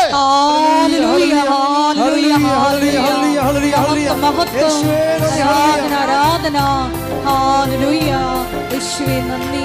സാധാരണ പ്രാർത്ഥനയും ഉടമ്പടിയും തമ്മിലുള്ള വ്യത്യാസം അതാണ്. ഉടമ്പടി ബേസ് ചെയ്തിരിക്കുന്ന വാഗ്ദാന പേടകത്തെയാണ്. ദൈവത്തിൻ്റെ സാന്നിധ്യവും സംവിധാനവുമാണ് വാഗ്ദാന പേടകവും. അതിൻ്റെ ലക്ഷ്യമെന്ന് പറയണത് ഏത് ജാതിയായാലും ഏത് മതമായാലും അവസാനത്തെ കുഞ്ഞ് രക്ഷപ്പെടുന്നവരെ നിൻ്റെ പിറകിലെ സാന്നിധ്യമായി. അത് ദൈവത്തെ ആരെല്ലാം സത്യസന്ധമായി അനുഭവിച്ചിട്ടുണ്ടോ അവിടെ അനുഭവമാണത്. എന്താണ്? അവസാനത്തെ നമ്മുടെ പിന്നിൽ നമുക്ക് ആശ്രയമില്ലാത്ത സ്ഥലമാണ്, അവലംബമില്ലാത്ത സ്ഥലമാണ്, നമുക്ക് പിന്തുണയില്ലാത്ത സ്ഥലമാണ്. നമ്മുടെ പിന്നെങ്കിൽ അവിടെ നിനക്ക് വേണ്ടി സന്ധിക്കാൻ നിൽക്കണം നിന്റെ ദൈവമാണ്. ശ്രദ്ധിക്കട്ടെ. ഹല്ലേലൂയ. ഹല്ലേലൂയ. ഹല്ലേലൂയ. ഹല്ലേലൂയ. നന്ദി. യേശുവേ ആരാധന. മഹത്വം മഹത്വം. പരിശുദ്ധ പരമദിവ്യകാരുണ്യത്തിന് എന്നേരവും ആരാധനയും സ്തുതിയും പുകഴ്ചയും ഉണ്ടായിരിക്കട്ടെ. അപ്പൊ നിന്റെ കണ്ണുനീര് തുടച്ചു മാറ്റുന്നത് വരെ നിന്റെ മുൻപിലും പിന്നിലും നിന്നുകൊണ്ട് വിടാതെ നിന്നെ കാക്കുന്ന ചൈതന്യമാണ് ഉടമ്പടിയുടെ ചൈതന്യം. അതുകൊണ്ടാണ് നീ അതിനോട് വിശ്വസ്തത കാണിക്കണമെന്ന് ഞാൻ എപ്പോഴും പറയുന്നത്. ഐസയ 30:21 നേരത്തെ വായിച്ചു. പിന്നിൽ നിന്നൊരു സ്വരം കേൾക്കും. എല്ലാവരുടെയും അനുഭവം പിമ്പിലുള്ള സാന്നിധ്യമാണെങ്കിൽ നമുക്ക് സൈന്യത്തിന് സപ്പോർട്ടും പിന്തുണയും സംരക്ഷണവും ഇല്ലാത്ത ഇടങ്ങളിൽ കൂടി നമ്മളെ സഹായിക്കാൻ നമ്മുടെ ദൈവമേ ഉണ്ടാകത്തുള്ളൂ. അതുകൊണ്ടാണ് ദാവീദ് പറയണത് എന്താണ്? ജീവിതകാലം മുഴുവൻ ഉണ്ടാകും. നോക്കിയേ, ഏതെങ്കിലും ഒരു ഒക്കേഷനിലല്ല, ഏതെങ്കിലും ഒരു ഒക്കേഷനിലല്ല നിനക്ക് കണ്ണീരുണ്ടായി, നീ ദൈവത്തെ ഇട്ടച്ചും പോകും. കുറച്ച് നിന്റെ കണ്ണീര് തീരുമ്പോൾ, നിൻ്റെ ജോലി കിട്ടിക്കഴിയുമ്പോൾ നീ ദൈവത്തെ ഇട്ടച്ചും പോകും. ചില പറഞ്ഞില്ലേ, ഞാനിപ്പോൾ ഇങ്ങോട്ടൊന്നും വരാറില്ലായിരുന്നു. ആദ്യം ഒരു പ്രയാസമുണ്ട കാലത്ത് വന്നതാണ്, ഉടമ്പടി എടുത്ത് ഞാൻ സാക്ഷ്യം പറഞ്ഞു, പിന്നെ ഇങ്ങോട്ടൊന്നും വരാറില്ലായിരുന്നു. പിന്നെ ഉടമ്പടി ജീവിതം അവർക്കില്ല. നിങ്ങൾക്ക് ഉടമ്പടി കാലത്ത് നിൻ്റെ സാക്ഷ്യം പറഞ്ഞാൽ പിന്നെ ഉടമ്പടി ജീവിതം ഉണ്ടാകത്തില്ലെന്ന് ദൈവത്തിനറിയാം. അതാണ് ഇവിടുത്തെ പ്രശ്നം മുഴുവനും. എൻ്റെ ശരിക്കും പറഞ്ഞാൽ ആ കാര്യം കാണുന്നൊരു കാലഘട്ടത്തിൽ മാത്രമാണ് ദൈവത്തോട് നിനക്ക് ബന്ധമെന്നുള്ളതും ദൈവത്തിനറിയാം. ദൈവത്തിൻ്റെ ഈ ധാരണ നീ തിരുത്തേണ്ടി വരും. കാര്യം ദൈവത്തിൻ്റെ സ്വഭാവം നമ്മൾ ഒക്കേഷനല്ല. ഒരു ജോലി ഇല്ലാത്ത കാലത്ത് ജോലിക്ക് വേണ്ടി ഉടമ്പടി എടുത്തു, രോഗമുള്ള കാലത്ത് രോഗം മാറുകയുള്ള ഒരു സംവിധാനം ഉണ്ടാക്കി. ഒരു ഇൻറ്റേറിയം അറേഞ്ച്മെൻ്റ് അല്ല ദൈവത്തിന് നിങ്ങളുമായിട്ടുള്ള റിലേഷൻസ്. അതുകൊണ്ടാണ് ദാവീദ് പറയണത് ജീവിതകാലം മുഴുവൻ. പറഞ്ഞേ, 23-ാം സങ്കീർത്തനം 6-ാം തിരുവചനം. അവിടുത്തെ നന്മയും കരുണയും, എന്ന് പറഞ്ഞേ, അവിടുത്തെ നന്മയും കരുണയും ജീവിതകാലം മുഴുവൻ എന്നെ അനുഗമിക്കും. കർത്താവിന്റെ ആലയത്തിൽ ഞാൻ എന്നേക്കും വസിക്കും. Praise the Lord. അതായത് കർത്താവിൻ്റെ ഇടയനാണെന്ന് പറയുമ്പോഴേ അതിന് തുടക്കത്തിൽ എന്താ പറയണത്? കർത്താവിൻ്റെ ഇടയനാണെങ്കിൽ അതല്ല പ്രശ്നം. എന്ന് വെച്ച് കഴിഞ്ഞാൽ കർത്താവ് അത് തിരുത്തണുണ്ട്. കർത്താവിൻ്റെ ഇടയനാണെന്ന് പറയുമ്പോൾ ഞാൻ എൻ്റെ ആടുകൾക്ക് മുമ്പേ നടത്തും. അല്ലേ? തനിക്കുള്ളതിനെല്ലാം പുറത്തിറക്കിയിട്ട് അവൻ അവയ്ക്ക് മുമ്പേ നടക്കുന്നു. Praise the Lord. അപ്പം അവിടെ ഉടമ്പടിയുടെ ഒരു ചൈതന്യം എന്ന് പറയണത് മുമ്പിലും പുറകിലും എല്ലാ സ്ഥലങ്ങളും നമ്മൾ സന്ധിക്കണം ദൈവം. എന്താണ് ഉടമ്പടി എന്ന് പറയാൻ കാരണം വെച്ച് കഴിഞ്ഞാൽ ഈ ബാക്കിലൂടെ വരുന്ന രണ്ട് കക്ഷികളുണ്ട്. എന്താണ്? ഇപ്പം ഇടയൻ, കർത്താവിൻ്റെ ഇടയനാണെന്ന് പറയുമ്പോൾ തന്നെ നമുക്കറിയാം നമ്മുടെ മുന്നിൽ നിന്ന് നയിക്കാൻ കർത്താവുണ്ട്. പിന്നെ എന്താണ്? പിന്നെ പിന്നിൽ നിൽക്കുന്ന ആരാണ്? ജീവിതകാലം മുഴുവൻ നമ്മുടെ പിന്നിൽ നിൽക്കുന്ന ആരാണ്? നന്മയും കാരുണ്യവും. നന്മ മീൻസ് ബ്ലെസ്സിങ്സാണ്, ഫിസിക്കൽ ഫേവേഴ്സ്. നിങ്ങളുടെ ജോലി, വീട്, വിവാഹം, വഴി, വെളിച്ചം, നിങ്ങളുടെ PR, പ്രൊമോഷൻ, എല്ലാ സാധനവും. അതാണ് ജീവിതകാലം മുഴുവൻ നന്മയും. പിന്നെ എന്താണുള്ളത്? കാരുണ്യം. ദാറ്റ് ഈസ് കാരുണ്യം മീൻസ് നോട്ട് ബൈ മെറ്റർ വർക്ക് ചെയ്യണതാണ്. കൃപ. ഇപ്പോൾ ഐസയ, അതായത് Ephesians 2:8 എന്താ പറയണത്? Ephesians 2:8 എന്താണ്? വിശ്വാസം വഴി കൃപയാലാണ് നമ്മൾ രക്ഷിക്കപ്പെടുന്നത്. അപ്പോൾ രക്ഷയായിട്ട്, അപ്പോൾ അവിടുത്തെ കരുണയെന്ന് വെച്ചാൽ കൃപ തന്നെയാണ് കരുണ. അപ്പം നമ്മുടെ പിന്നിൽ വരണ എന്താണ്? ഒന്ന് ഫിസിക്കൽ ഫേവേഴ്സ് ആയിട്ടുള്ള അനുഗ്രഹങ്ങൾ. പിന്നെ എന്താ പറയണത്? നമ്മുടെ യോഗ്യതയ്ക്ക് പറ്റാത്ത കാര്യം, നോട്ട് ബൈ മെറിറ്റാണ് കരുണ. കരുണയെന്ന് പറയുമ്പോൾ എപ്പോഴും നമുക്ക് റൈറ്റ് ഇല്ല, അതിന് നമുക്ക് യോഗ്യതയില്ല. നമുക്കൊരു വിഷയം ഉണ്ടാകണത് എന്തുകൊണ്ടാണ്? നമുക്കതിന് യോഗ്യതയില്ലാത്തത് കൊണ്ടാണ്. അപ്പോൾ യോഗ്യതയില്ലാത്തത് എങ്ങനെ കർത്താവ് അഡ്രസ്സ് ചെയ്യണത്? കൃപ കൊണ്ട് അഡ്രസ്സ് ചെയ്യണത്, പവർ ഓഫ് ഗോഡ് കൊണ്ടാണ്. അപ്പോൾ ഈ ഇടയനാണെന്ന് പറയുമ്പോൾ പിന്നിൽ നിന്ന് വരണത് ഒരേ സമയം തന്നെ കൃപയും അനുഗ്രഹവുമാണ്. ദൈവത്തിൽ നമുക്ക് ലഭിക്കണത് എന്തൊക്കെയാണ്? ദൈവത്തിൽ നമുക്ക് ലഭിക്കണത് എന്തൊക്കെയാണ്? കൃപയും, that is power of God. അത് നിത്യത വരെ പോണതാണ്. ഈ അനുഗ്രഹങ്ങളെല്ലാം സിമിത്തേരി വരെ ഉണ്ടാകത്തുള്ളൂ. നമ്മൾ എന്ത് പ്രൊമോഷൻ കിട്ടിയെന്ന് പറഞ്ഞാലും എന്ത് ലോട്ടറി അടിച്ചെന്ന് പറഞ്ഞാലും സിമിത്തേരി കൊണ്ട് സംഭവം തരും. ആ ബ്ലെസ്സിങ്സിൻ്റെ കുഴപ്പം ഇത് അപ് ടു ദി സിമിറ്ററി വരെ ഉള്ളൂ. നിത്യത വരെ വരണത് കരുണയാണ്. അപ്പോൾ നിൻ്റെ ജീവിതകാലം മുഴുവൻ നീ ഫുൾ ടൈം നീ ഈ വയറ്റിപ്പഴപ്പം മാത്രം ഇരുന്ന സിമിത്തേരി വരെയൊക്കെ ഉള്ള പരിപാടിയേ ഉള്ളൂ. അപ്പോൾ കർത്താവ് പറയും അവൾക്ക് ആലപ്പുഴ വരെ പോയാൽ മതി, അമേരിക്ക പോകേണ്ട കാര്യമില്ലെന്ന് പറയും. അപ്പം പിന്നെ നിങ്ങൾ അങ്ങനെ കർത്താവ് പരിഗണിച്ചാൽ മതി. യാത്രക്കാരിയെ എങ്ങനെ പരിഗണിക്കണമെന്ന് ദൈവത്തിന് അറിയണത്. അവർ ഊന്നൽ കൊടുക്കുന്നത് കൃപയ്ക്കാണോ അനുഗ്രഹത്തിനാണോ എന്ന അടിസ്ഥാനത്തിലാണ്. അതുകൊണ്ട് ആദ്യമേ തന്നെ കൃപയിലേക്ക് നമ്മുടെ ഫോർമാറ്റ് ചേഞ്ച് ചെയ്താൽ സംഗതി എളുപ്പമാകും. കാര്യം ക്രിസ്തു ക്രൂശിക്കപ്പെട്ടത് നമുക്ക് കൃപയുണ്ടാകാനും അത് സമൃദ്ധമായി ഉണ്ടാകുവാനാണ്. കൃപയുണ്ടാകാൻ മാത്രമല്ല, അത് ബേസിക് ഗ്രേസാണ്. സമർത്ഥമായി ഉണ്ടാകണമെങ്കിൽ ഗ്രേസ് അപ്പോഴും ഗ്രേസ് ഉണ്ടാകണം. അവരുടെ നാമത്തിൽ വിശ്വസിക്കുന്നവർക്കെല്ലാം കൃപയ്ക്ക് മേൽ കൃപയും. അപ്പോൾ ആ യോഹന്നാൻ 1:16 അതുപോലെ തന്നെ യോഹന്നാൻ 10:10 കൂട്ടി വായിക്കേണ്ടതാണ്. എന്നാൽ അവൻ്റെ നാമത്തിൽ അവൻ്റെ നാമത്തിൽ വിശ്വസിക്കുന്നവർക്കെല്ലാം കൃപയ്ക്ക് മേൽ കൃപ ലഭിച്ചിരിക്കുന്നു. അപ്പം കൃപയുമുണ്ട്, ബേസിക് ഗ്രേസ് ഉണ്ട്, പിന്നെ എന്താണ്? മേൽകൃപയുണ്ട്. ഈ മേൽകൃപയാണ് ഉടമ്പടി അന്വേഷിക്കുന്നത്. മേൽകൃപ അക്വയർഡ് ഗ്രേസാണ്, ബേസിക് ഫണ്ടമെൻ്റൽ ഗ്രേസ് അല്ല. അത് നമുക്ക് കൂദാശയിലൂടെ നമുക്ക് ലഭിക്കുന്നതാണ്. ഈ കൂദാശയിലൂടെ ലഭിക്കുന്നത് അതിൽ നിലനിൽക്കണമെന്നുണ്ടെങ്കിൽ അക്വയർഡ് ഗ്രേസ്, ആർജിത കൃപ വേണം. ആർജിത കൃപയാണ് ബൈബിൾ ഉന്നം വെക്കുന്നത്. ആ ആർജിത കൃപയാണ് ബൈബിൾ ഉന്നം വെക്കണതെന്ന് ഉദ്ദേശിച്ചുകൊണ്ടാണ് കർത്താവ് പറയണത്. എന്താ പറയണത്? അവൻ്റെ നാമത്തിൽ വിശ്വസിക്കുന്നവർക്ക് അല്ല, ഞാൻ വന്നിരിക്കുന്നത് എന്ന് പറഞ്ഞ്, ഞാൻ വന്നിരിക്കുന്നത് അവർക്ക് ജീവൻ ഉണ്ടാകുവാനും അത് സമൃദ്ധമായി ഉണ്ടാകുവാനും. അപ്പൊ സമൃദ്ധമായ ഒരു കൃപയെക്കുറിച്ച് ഈശോ സ്വപ്നം കാണുന്നുണ്ട്. ഒരു കേവല കൃപയും ഉണ്ട്. ഈ കേവല കൃപയും മീഡിയം കൃപയും സമൃദ്ധമായ കൃപയും എന്തിനാണെന്ന് ചോദിച്ചു കഴിഞ്ഞാൽ നമ്മുടെ നിത്യതയിൽ ഈ ഗ്രഡേഷൻസ് വരുന്നുണ്ട്. ചില പുനരുദ്ധാനം ചെയ്ത ആത്മാക്കൾ, ചിലത് സൂര്യനെ പോലെ ഇരിക്കും, സമൃദ്ധമായ കൃപയാണ്. ചില ചന്ദ്രനെ പോലെ ഇരിക്കും, ചിലത് നക്ഷത്രങ്ങളെ പോലെ ഇരിക്കും.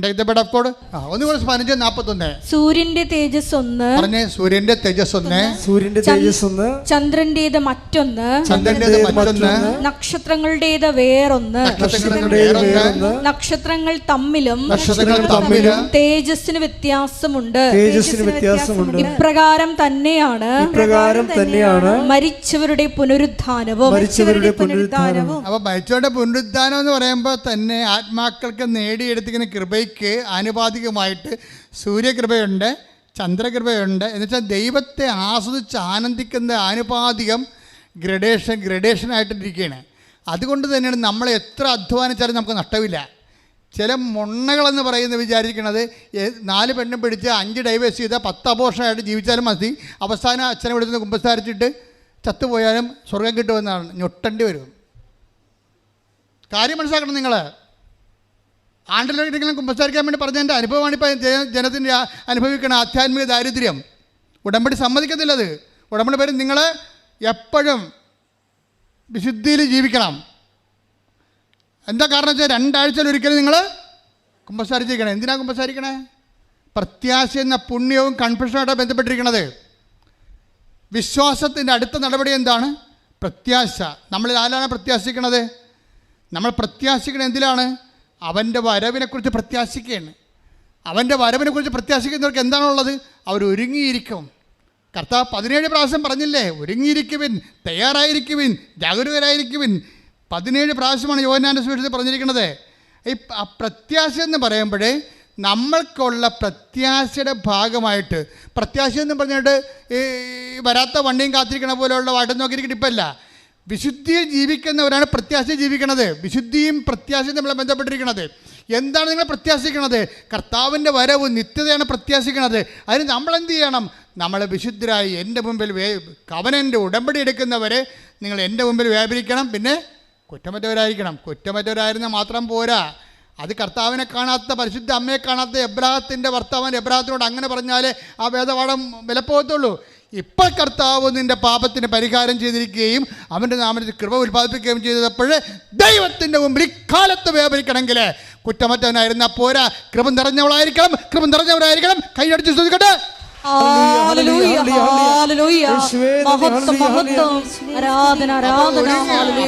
ഒരുങ്ങിയിരിക്കുക എന്ന് വെച്ചാൽ ഇക്കാലങ്ങളുടെ അർത്ഥം കൃപ നിറഞ്ഞ് ഇരിക്കുക എന്നതിൻ്റെ അർത്ഥം മനസ്സിലായില്ലേ? പ്രത്യാശ എന്ന് പറഞ്ഞത് കൃപ നിറഞ്ഞുകൊണ്ടിരിക്കുന്ന അവസ്ഥകളാണ് ഉള്ള ആൾക്കാർക്ക് മാത്രമേ പ്രത്യാശ ഉണ്ടെന്ന് പറയാൻ പറ്റത്തുള്ളൂ. പഴയ കുറ്റമറ്റവനായിരിക്കുന്നതിൻ്റെ സ്ഥാനത്താണ് ഇന്ന് കൃപ സ്ഥാനം പിടിച്ചിരിക്കുന്നത്. ആ കൃപയുടെ വസ്ത്രം, കല്യാണ വസ്ത്രം അണിഞ്ഞിട്ടാണ് നമ്മൾ ഹെവൻലി ബാങ്കറ്റിലേക്ക് പ്രവേശിക്കുന്നത്. അവിടെയാണ് മണവാളം വരുന്നത്. മണവാളം വരുമ്പോൾ കല്യാണ വസ്ത്രം ഇല്ലാത്തവനെ കണ്ടാൽ ഗെറ്റ് ഔട്ട് എന്ന് പറയും. ഈശോ പറഞ്ഞ വാക്കുകളെ വളരെ സൗമ്യനാണ്, ക്ഷമയുള്ളവനാണ്, സ്നേഹമുള്ളവനാണ്. പക്ഷേ കൃപയില്ലാത്തവരെ കാണുമ്പോൾ ഗെറ്റ് ഔട്ട് അടിക്കണമെന്ന് യാതൊരു ഭംഗിയുമില്ല. മണവാളൻ രാജാവ് ആ ബാങ്കറ്റിലേക്ക് കടന്നു വന്നു. അപ്പോൾ കല്യാണ വസ്ത്രമില്ലാത്ത ഒരാളെ അവിടെ കണ്ടു. സ്നേഹിത, നിൻ്റെ കല്യാണ വസ്ത്രം എന്തേന്ന് ചോദിക്കുമ്പോൾ അയാൾ പറഞ്ഞു ജപ എന്ന് പറഞ്ഞു. അപ്പോൾ ഈശോ എന്ത് പറഞ്ഞു? ഗെറ്റ് ഔട്ട്, കോംപ്രമൈസ് ഇല്ല. എന്താ? അവൻ്റെ രക്തത്താൽ വീണ്ടെടുത്തതാണ് കൃപ. അതിന് മാനിക്കാത്ത, പട്ടിക്കാടുന്ന വിലയില്ലാത്ത ജീവിതകാലം വയറേ ഉദരമാണ് അവരുടെ ദൈവം. നാശമാണ് അവരുടെ അവസാനം, നാശമാണ് അവരുടെ അവസാനം. ഉദരമാണ് അവരുടെ ദൈവം, ഉദരമാണ് അവരുടെ ദൈവം. ലജ്ജാകരമായതിൽ അവർ അഭിമാനം കൊള്ളുന്നു, ലജ്ജാകരമായ കാര്യങ്ങളിൽ അവർ അഭിമാനം കൊള്ളുന്നു. ഈ കാലഘട്ടം അതാണ്. ആണും തമ്മിൽ ബന്ധപ്പെട്ട് ജീവിക്കുന്നു, അതിന് സഭ ഓശാന പാടണം. പെണ്ണും ബന്ധപ്പെട്ട് ജീവിക്കുന്നു, ലെസ്ബിയനിസം, അതിന് സഭ ഓശാന പാടണം. ഓരോരുത്തർ ലിവിങ് ടുഗദർ നടത്തുന്നു, അവരെന്നിട്ട് ഗർഭിണിയാകുന്നു, അതുപോലെ ഗുളിക കഴിച്ച് കളയുന്നു, അതിന് സഭ ഓശാന പാടണം. അപ്പോൾ സഭയിൽ ഇങ്ങനെയുള്ള ആൾക്കാരില്ല എന്നുണ്ടെങ്കിൽ, ഇങ്ങനെയുള്ള ആൾക്കാരെ നമ്മൾ അക്സെപ്റ്റ് ചെയ്യുന്നില്ല എന്നുണ്ടെങ്കിൽ സഭ കാര്യമാകും. അതുകൊണ്ട് എന്ത് ചെയ്യും? ഒരു തൊഴുത്ത് ഒരു ആട്ടും പറ്റവും ആകണമെന്ന് കർത്താവ് പറഞ്ഞു പിടിപ്പിച്ചിട്ടുണ്ട്. ഇപ്പം തെറ്റിദ്ധരിച്ചിട്ട് എന്നാ ചെയ്യണമെന്നറിയാവോ? എല്ലാ കണ്ടാമൃഗങ്ങളെയും കന്നുകാലികളെയും കൂടി കയറ്റിയിട്ട് മുട്ടനാടിനെയും കൊമ്പുള്ളതിനെയും എല്ലാത്തിനെയും കൂടിയിട്ട് എല്ലാ സ്ഥാനത്തിനെയും കയറ്റാൻ വേണ്ടി ഒരു തൊഴുത്താക്കാൻ വേണ്ടി തൊഴുത്തിൻ്റെ വിസ്താരം കൂടിക്കൊണ്ടിരിക്കുകയാണ്. ഇതാണിപ്പോൾ സഭയിൽ സംഭവിക്കുന്നത്. അത് എല്ലാത്തിനോടും ഓശാന പാടിക്കൊണ്ട് എല്ലാ തിന്മകളെ അകത്ത് സംഭവിച്ചിട്ട് എല്ലാവരും അകത്ത് കയറ്റാൻ വേണ്ടി ഒരു തൊഴുത്താക്കാൻ വേണ്ടി തൊഴുത്തിൻ്റെ വീതി കൂട്ടിക്കൊണ്ടിരിക്കുകയാണ്. This is nonsense. ഇത് കർത്താവ് ആഗ്രഹിക്കണില്ല. ശ്രുതികടെ ഹല്ലേലൂയ. ഹല്ലേലൂയ, ഹല്ലേലൂയ, ഹല്ലേലൂയ, ഹല്ലേലൂയ. തിന്മയുടെ ശക്തികൾക്കെതിരായി ആത്മീയ ആയുധങ്ങൾ ഉപയോഗിച്ച് പൊരുതുവാൻ ഈ ആരാധനയിലൂടെ ഞങ്ങൾ അഭിഷേകം ചെയ്യണമേ. Hallelujah, hallelujah. എൻ്റെ മക്കളെ,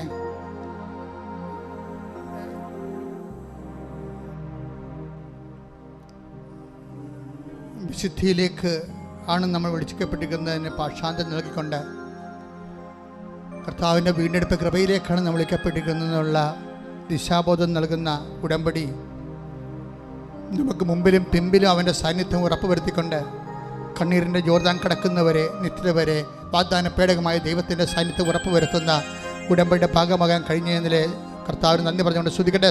ഹല്ലേലൂയ, ഹല്ലേലൂയ, ഹല്ലേലൂയ, ഹല്ലേലൂയ, ഹല്ലേലൂയ. യേശുവേ നന്ദി, യേശുവേ ആരാധന, മഹത്വം, ആരാധന, ഹല്ലേലൂയ, ഹല്ലേലൂയ, ഹല്ലേലൂയ, യേശുവേ ആരാധന, ഹല്ലേലൂയ. എൻ്റെ മക്കളെ, പ്രിയപ്പെട്ടവരെ, നെഞ്ചിൽ കൈവച്ചുകൊണ്ട്, ഇടത് കൈ നെഞ്ചിൽ വെച്ചുകൊണ്ട് ഹോൾ ബോഡി മുഴുവൻ ശരീരത്തിൽ നീ കർത്താവിന് സമർപ്പിക്കുക. കർത്താവിന് അനുഗ്രഹത്തിന് പഞ്ഞമില്ല എന്ന് പറയാൻ വേണ്ടിയാണ് രക്ഷിക്കാനാവാത്ത വിധം എൻ്റെ കരം കുറുകിപ്പോയിട്ടില്ല എന്ന് പറയണത്. ആരെയും എപ്പോഴും എവിടെ വെച്ചും കർത്താവേ, നീയാണ് എൻ്റെ കർത്താവ്, നീയാണ് എൻ്റെ ദൈവം എന്ന് പറയുന്ന ഒരു മകൻ്റെയും ഒരു മകളുടെയും കണ്ണുനീര് തുടക്കാതെ ദൈവം നിന്നെ കൈവിടത്തില്ല. ഒരു കൈ നെഞ്ചത്തിലും ഒരു കൈ ശിരസിലും വെച്ചുകൊണ്ട് സന്തോഷത്തോടെയും ദൈവസ്നേഹത്തോടെയും ആദരവോടെയും നമുക്ക് നമ്മെ തന്നെ കർത്താവിനെ ഏൽപ്പിക്കാം. അച്ഛൻ പ്രാർത്ഥിക്കും, മക്കൾ സ്തുതിക്കണം, അഭിഷേകത്തോടെ സ്തുതിക്കണം. കർത്താവേ, നിൻ്റെ നാമത്തിൽ വിശ്വസിക്കാൻ കഴിഞ്ഞത് ഒരു ഭാഗ്യമായി, കൃപയായി കരുതുന്നു. കർത്താവേ, നിൻ്റെ നാമത്തിൽ വിശ്വസിക്കാൻ കഴിഞ്ഞത് ഒരു കൃപയായി, ഒരു ഭാഗ്യമായി കരുതുന്നു. കർത്താവേ, നിന്റെ നാമത്തിൽ ഏറ്റുപറയാൻ കഴിഞ്ഞത് ഒരു കൃപയായി, ഒരു ഭാഗ്യമായി കരുതുന്നു. കർത്താവേ, ഓരോ മകനെയും മകളെയും നീ സ്പർശിക്കണം. കർത്താവേ, നിന്റെ അണിപ്പെടുത്താർന്ന വലതുകരം അപ്പാ അപ്പാ സ്വർഗീയ പിതാവേ, അങ്ങേ പുത്രനായ യേശുക്രിസ്തുവിന്റെ നാമത്തിൽ അടയാളങ്ങൾ കാണിക്കണമേ. അപ്പാ അപ്പാ സ്വർഗീയ പിതാവേ, അങ്ങേ പുത്രനായ യേശുക്രിസ്തുവിന്റെ നാമത്തിൽ മാരക രോഗങ്ങള് മരിച്ചു പോകുന്ന ഉറപ്പായിട്ടുള്ളവരെ വരെ യേശുക്രിസ്തുവിന്റെ നാമത്തിൽ അടിപ്പിടറ പോലെ വൈദ്യാഘാതം പോലെ ദൈവിക ശക്തി സൗഖ്യമായി മാറട്ടെ. ശ്രദ്ധിക്കട്ടെ മക്കളെ. കണ്ണിന് കാഴ്ചക്കുറവുള്ളവര് ഒരു കണ്ണിൽ പൊത്തുക, രണ്ട് കണ്ണും പൊത്തണ്ട. അതുപോലെ തന്നെ കരളിന് കേടുള്ളവര് നെഞ്ചിൻ്റെ താഴെ കൈവെക്കണം. പ്ലീഹായിക്ക് കുഴപ്പമുള്ളവർ അവിടെ തന്നെ കൈവെക്കണം. കുടലിന് കുഴപ്പമുള്ളവർ ഊടിൻ്റെ താഴെയോ മുകളിലോ കൈവെക്കാം. നടുവലിന് വേദനയുള്ളവർ നടുവിൽ കൈവച്ചാൽ, കിഡ്നി രോഗികൾ അവിടെ തന്നെ കൈവെക്കുക. PCOD-ക്കാർ, അർസസ്, അൾസർ എല്ലാവരും അടിവയറ്റി കൈവെക്കുക. സ്പണ്ടിലോസിസ് അസുഖമുള്ളവർ പിൻകഴുത്തിൽ കൈവെക്കുക. പ്രഷർ കൂടുതലുള്ളവർ ശിരസിൽ കൈവെക്കുക. നിന്റെ കൈ യേശുവിൻ്റെ കൈയാണ്. കാര്യം നീ കർത്താവിൽ വിശ്വസിക്കുന്നു, അതെന്നെ കാരണം. അപ്പാ, അങ്ങേപ്പോൾ തന്നെ യേശു ക്രിസ്തുവിനെ അങ്ങ് അയച്ച് അവൻ്റെ മരണത്താൽ നീ ഞങ്ങളെ വീണ്ടെടുത്തെങ്കിൽ അപ്പാ, ഞങ്ങളുടെ സുഖവും ശാരീരികമായ സുഖവും അതിലൂടെ നിന്നെ മഹത്വപ്പെടുത്തി നിനക്ക് വേണ്ടി ജീവിക്കുന്നതും ദൈവത്തിൻ്റെ പദ്ധതിയാണെന്നപ്പാ ഞങ്ങൾ തിരിച്ചറിയുന്നു. അമ്മേ, പരിശുദ്ധമ്മേ, ദേവമാതാവേ, എല്ലാ മാലാഖമാരെ, വിശുദ്ധന്മാരെ, രക്തസാക്ഷികളെ, ഇവിടെ കടന്നു വന്നിരിക്കുന്ന എല്ലാ മക്കൾക്ക് വേണ്ടി മധ്യസ്ഥം വഹിക്കണമേ. ത്വക്ക് രോഗികൾ, വെള്ളപ്പാണ്ടുള്ളവരെ അവരെ വിശുദ്ധമായ രക്തത്താൽ നീ കഴുകണമേ. തൊണ്ട രോഗികൾ, ടോൺസിറ്റ് അസുഖമുള്ളവർ, തൈറോയ്ഡ് രോഗികൾ, അവിടെ വിശുദ്ധമായ നിന്റെ അണിപ്പെടുത്താൻ വലത് കരുത്താൻ നീ അവരെ സ്പർശിക്കണമേ. കർത്താവ്, ശ്വാസകോശ രോഗികൾ ആന്തര ഉച്ചമുതൽ ഉള്ളംകാലം വരെ കർത്താവിൻ്റെ രക്തം പടരട്ടെ. ഉച്ചമുതൽ ഉള്ളംകാലം വരെ കർത്താവ് രക്തം പടരട്ടെ. ഉച്ചമുതൽ ഉള്ളംകാലം വരെ അടിപ്പെടുന്ന പോലെ വൈദ്യാഘാതം വരെ ദൈവിക ശക്തിയാൽ മാരക രോഗങ്ങള്, തീരവേദികള് മാറിപ്പോകട്ടെ. ശ്രുതികട്ടെ. ഇവിടെ സാക്ഷ്യം ഞാൻ തുടങ്ങി വെച്ചായിരുന്നു. അപ്പം അദ്ദേഹം പറഞ്ഞ ഒരു കാര്യം, ഞാൻ എൻ്റെ മകള് മെഡിക്കൽ കൗൺസിലിൻ്റെ പരീക്ഷയ്ക്ക് വേണ്ടി പോയി. അപ്പോഴനേകം മാതാപിതാക്കന്മാർ 3 മണിക്കൂർ മുഴുവനും മെഡിക്കൽ പരീക്ഷയുടെ പുറത്ത് മുട്ടേ നിന്നുകൊണ്ട് പ്രാർത്ഥിക്കുകയായിരുന്നു. അപ്പം ഞാനും അവിടെ എൻ്റെ മകൾക്ക് വേണ്ടി പ്രാർത്ഥിക്കാൻ വേണ്ടി പോയപ്പോൾ ഞാൻ എൻ്റെ മകൾക്ക് വേണ്ടി മാത്രമല്ല പ്രാർത്ഥിച്ചത്. എന്നെപ്പോലെ വേദനിക്കുന്ന അപ്പന്മാരും അമ്മമാരും ഉണ്ട്. അവരുടെ മക്കളെല്ലാം അകത്തിരിപ്പുണ്ട്. അവരെല്ലാവരും നീ ഓർത്ത് പ്രാർത്ഥിക്കണം. എൻ്റെ മകൾ മാത്രം ജയിച്ചാൽ പോരാ, ഈ പരീക്ഷ എഴുതുന്ന എല്ലാ കുഞ്ഞുങ്ങളും ജയിക്കണമെന്ന് പറഞ്ഞു. അതാണ് ഉടമ്പടി മനസ്സെന്ന് പറയണത്. ഉടമ്പടി മനസ്സ് ദൈവതുല്യമായ വ്യക്തികൾ വളരുന്നതിൻ്റെ ലക്ഷണമാണത്. അതുപോലെ നമ്മൾ പ്രാർത്ഥിക്കുമ്പോൾ നിങ്ങളെല്ലാവരെയും ഓർക്കണം. കാര്യം കുരിശിൽ കിടന്നപ്പോൾ കർത്താവ് എല്ലാവരെയും ഓർത്താണ് കിടന്നത്. തന്നെ വിശ്വസിക്കാനിരിക്കുന്നവർക്ക് വേണ്ടി കൂടി പ്രാർത്ഥിച്ചിട്ടാണ് കർത്താവ് ഗെത്സമനിയിൽ നിന്ന് മുട്ടുകല്ലിൽ എഴുന്നേറ്റ് വന്നത്. എനിക്കെപ്പോഴും എന്നെ വല്ലാണ്ട് സ്പർശിക്കുന്ന ഗെത്സമനി കർത്താവ് മുട്ടുകുത്തിയ വെയിലിനകത്ത് ഞാൻ ചാടിക്കേറി ആ ഒരു 1 മീറ്റർ സ്ഥലമേ ഉള്ളത്. ആ പാറപ്പുറത്ത് മുട്ടുകുത്തി നിന്നതാണ് ഞാൻ. കാര്യം അത്ര വലുതാണ് ഗെത്സമനി എന്ന് പറയണത്. അവിടെ നിന്ന് ഈശോ പറഞ്ഞാണ്, അപ്പാ, എന്നിൽ വിശ്വസിക്കാനിരിക്കുന്നവർക്ക് വേണ്ടി കൂടി ഞാൻ പ്രാർത്ഥിക്കണം. അപ്പം നമ്മുടെ ഈ കാലത്തെയും കർത്താവ് കയ്യിലെടുത്താണ് അന്ന് അപ്പനോട് സമർപ്പിച്ചത്. എല്ലാം ഈശോയിൽ പ്രാർത്ഥിക്കുമ്പോൾ എല്ലാ മനുഷ്യരെയും ജാതിയും മതവും ഒന്നും നോക്കാതെ വേദനപ്പെടുന്നത്, വിഷമിക്കുന്ന, വിങ്ങുന്ന, നിന്നെപ്പോലെ വേദനിക്കുന്ന എല്ലാവരെയും ഓർത്തുകൊണ്ട് പ്രാർത്ഥിക്കുക. അച്ഛനോട് ചേർന്ന് പ്രാർത്ഥിക്കർത്താവേ, ഞങ്ങളെ വേദനിക്കുന്ന വിഷയങ്ങള് ആരെല്ലാം വേദനിച്ചാലും അവർ ഉടമ്പടി എടുക്കാത്തവരാണെങ്കിൽ പോലും അങ്ങയുടെ നാമത്തിൽ പ്രാർത്ഥിക്കുന്ന ജീവിത ദുരിതങ്ങള്, ജീവിത സഹനങ്ങള്, ജീവിത പ്രശ്നങ്ങളിലെ ആരും സഹായിക്കാനില്ലാതെ, പിന്തുണയില്ലാതെ അറിയാതെ കരഞ്ഞു കലങ്ങിയ കണ്ണുമായി ഉറക്കം വരാതെ കിടക്കുന്ന എല്ലാ മനുഷ്യരെയും ഏറ്റെടുക്കണമേ, കണ്ണുനീരേറ്റെടുക്കണമേ, അവരെ സന്ധിക്കണമേ, അവരെ സന്തോഷിപ്പിക്കണമേ, അറിയാൻ ഇടയാക്കണമേ.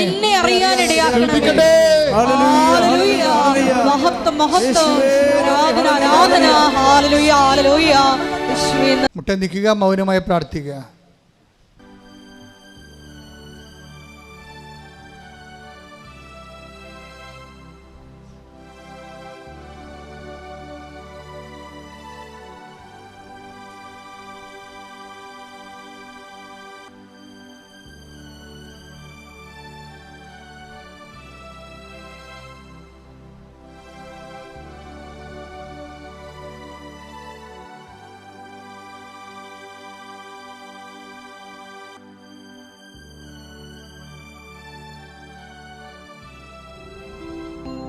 ഞാൻ എൻ്റെ ആടുകൾക്ക് മുമ്പേ നടക്കുമെന്ന വലിയ വചന വെളിപാടിലൂടെ ഞങ്ങളോട് സംസാരിച്ച ദൈവസ്നേഹത്തിന് നന്ദി പറയുന്നു. ജീവിതകാലം മുഴുവൻ അവിടുത്തെ നന്മയും കരുണയും ഞങ്ങളെ പിന്തുടരുമെന്ന് വചനത്തിലൂടെ നീ നൽകിയ വാഗ്ദാനമോർത്ത് ഞങ്ങൾ നന്ദി പറയുന്നു. വാഗ്ദാന പേടകമായ നീ ഞങ്ങളിൽ മറുകര കടക്കുവോളം ഈശോയെ കാത്തു നിൽക്കുന്ന അവിടുത്തെ സ്നേഹത്തിന്, ഞങ്ങളുടെ കണ്ണിൽ നിന്ന് കണ്ണുനീരെല്ലാം തുടയ്ക്കുന്ന അവിടുത്തെ വലിയ കരുതലിന് ഞങ്ങൾ നന്ദി പറയുന്നു. മരിയൻ ഉടമ്പടി എടുത്തിട്ടുള്ള ഞങ്ങളെല്ലാവരെയും പരിശുദ്ധ ദേവമാതാവിൻ്റെ വാഗ്ദാന പേടകമായ പരിശുദ്ധ അമ്മയുടെ ഈ കൃപാസനത്തിൽ നടന്ന പ്രത്യക്ഷീകരണത്തിൻ്റെ സാക്ഷികളാക്കി ഉയർത്തണമേ എന്ന് പ്രാർത്ഥിച്ചുകൊണ്ട് ശിരസ് നമിച്ച് നമുക്ക് ദിവ്യകാരുണ്യനാഥൻ്റെ ആശീർവാദം സ്വീകരിക്കാം.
പരിശുദ്ധ പരമമാ ദിവ്യകാരുണ്യമേ, എന്നുമെന്നും അങ്ങേയ്ക്കാരാധന. പരിശുദ്ധ പരമമാ ദിവ്യകാരുണ്യമേ, എന്നുമെന്നും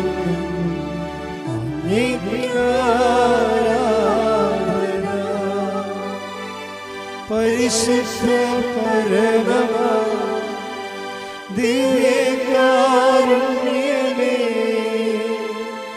എന്നുമെന്നും അങ്ങേയ്ക്കാരാധന.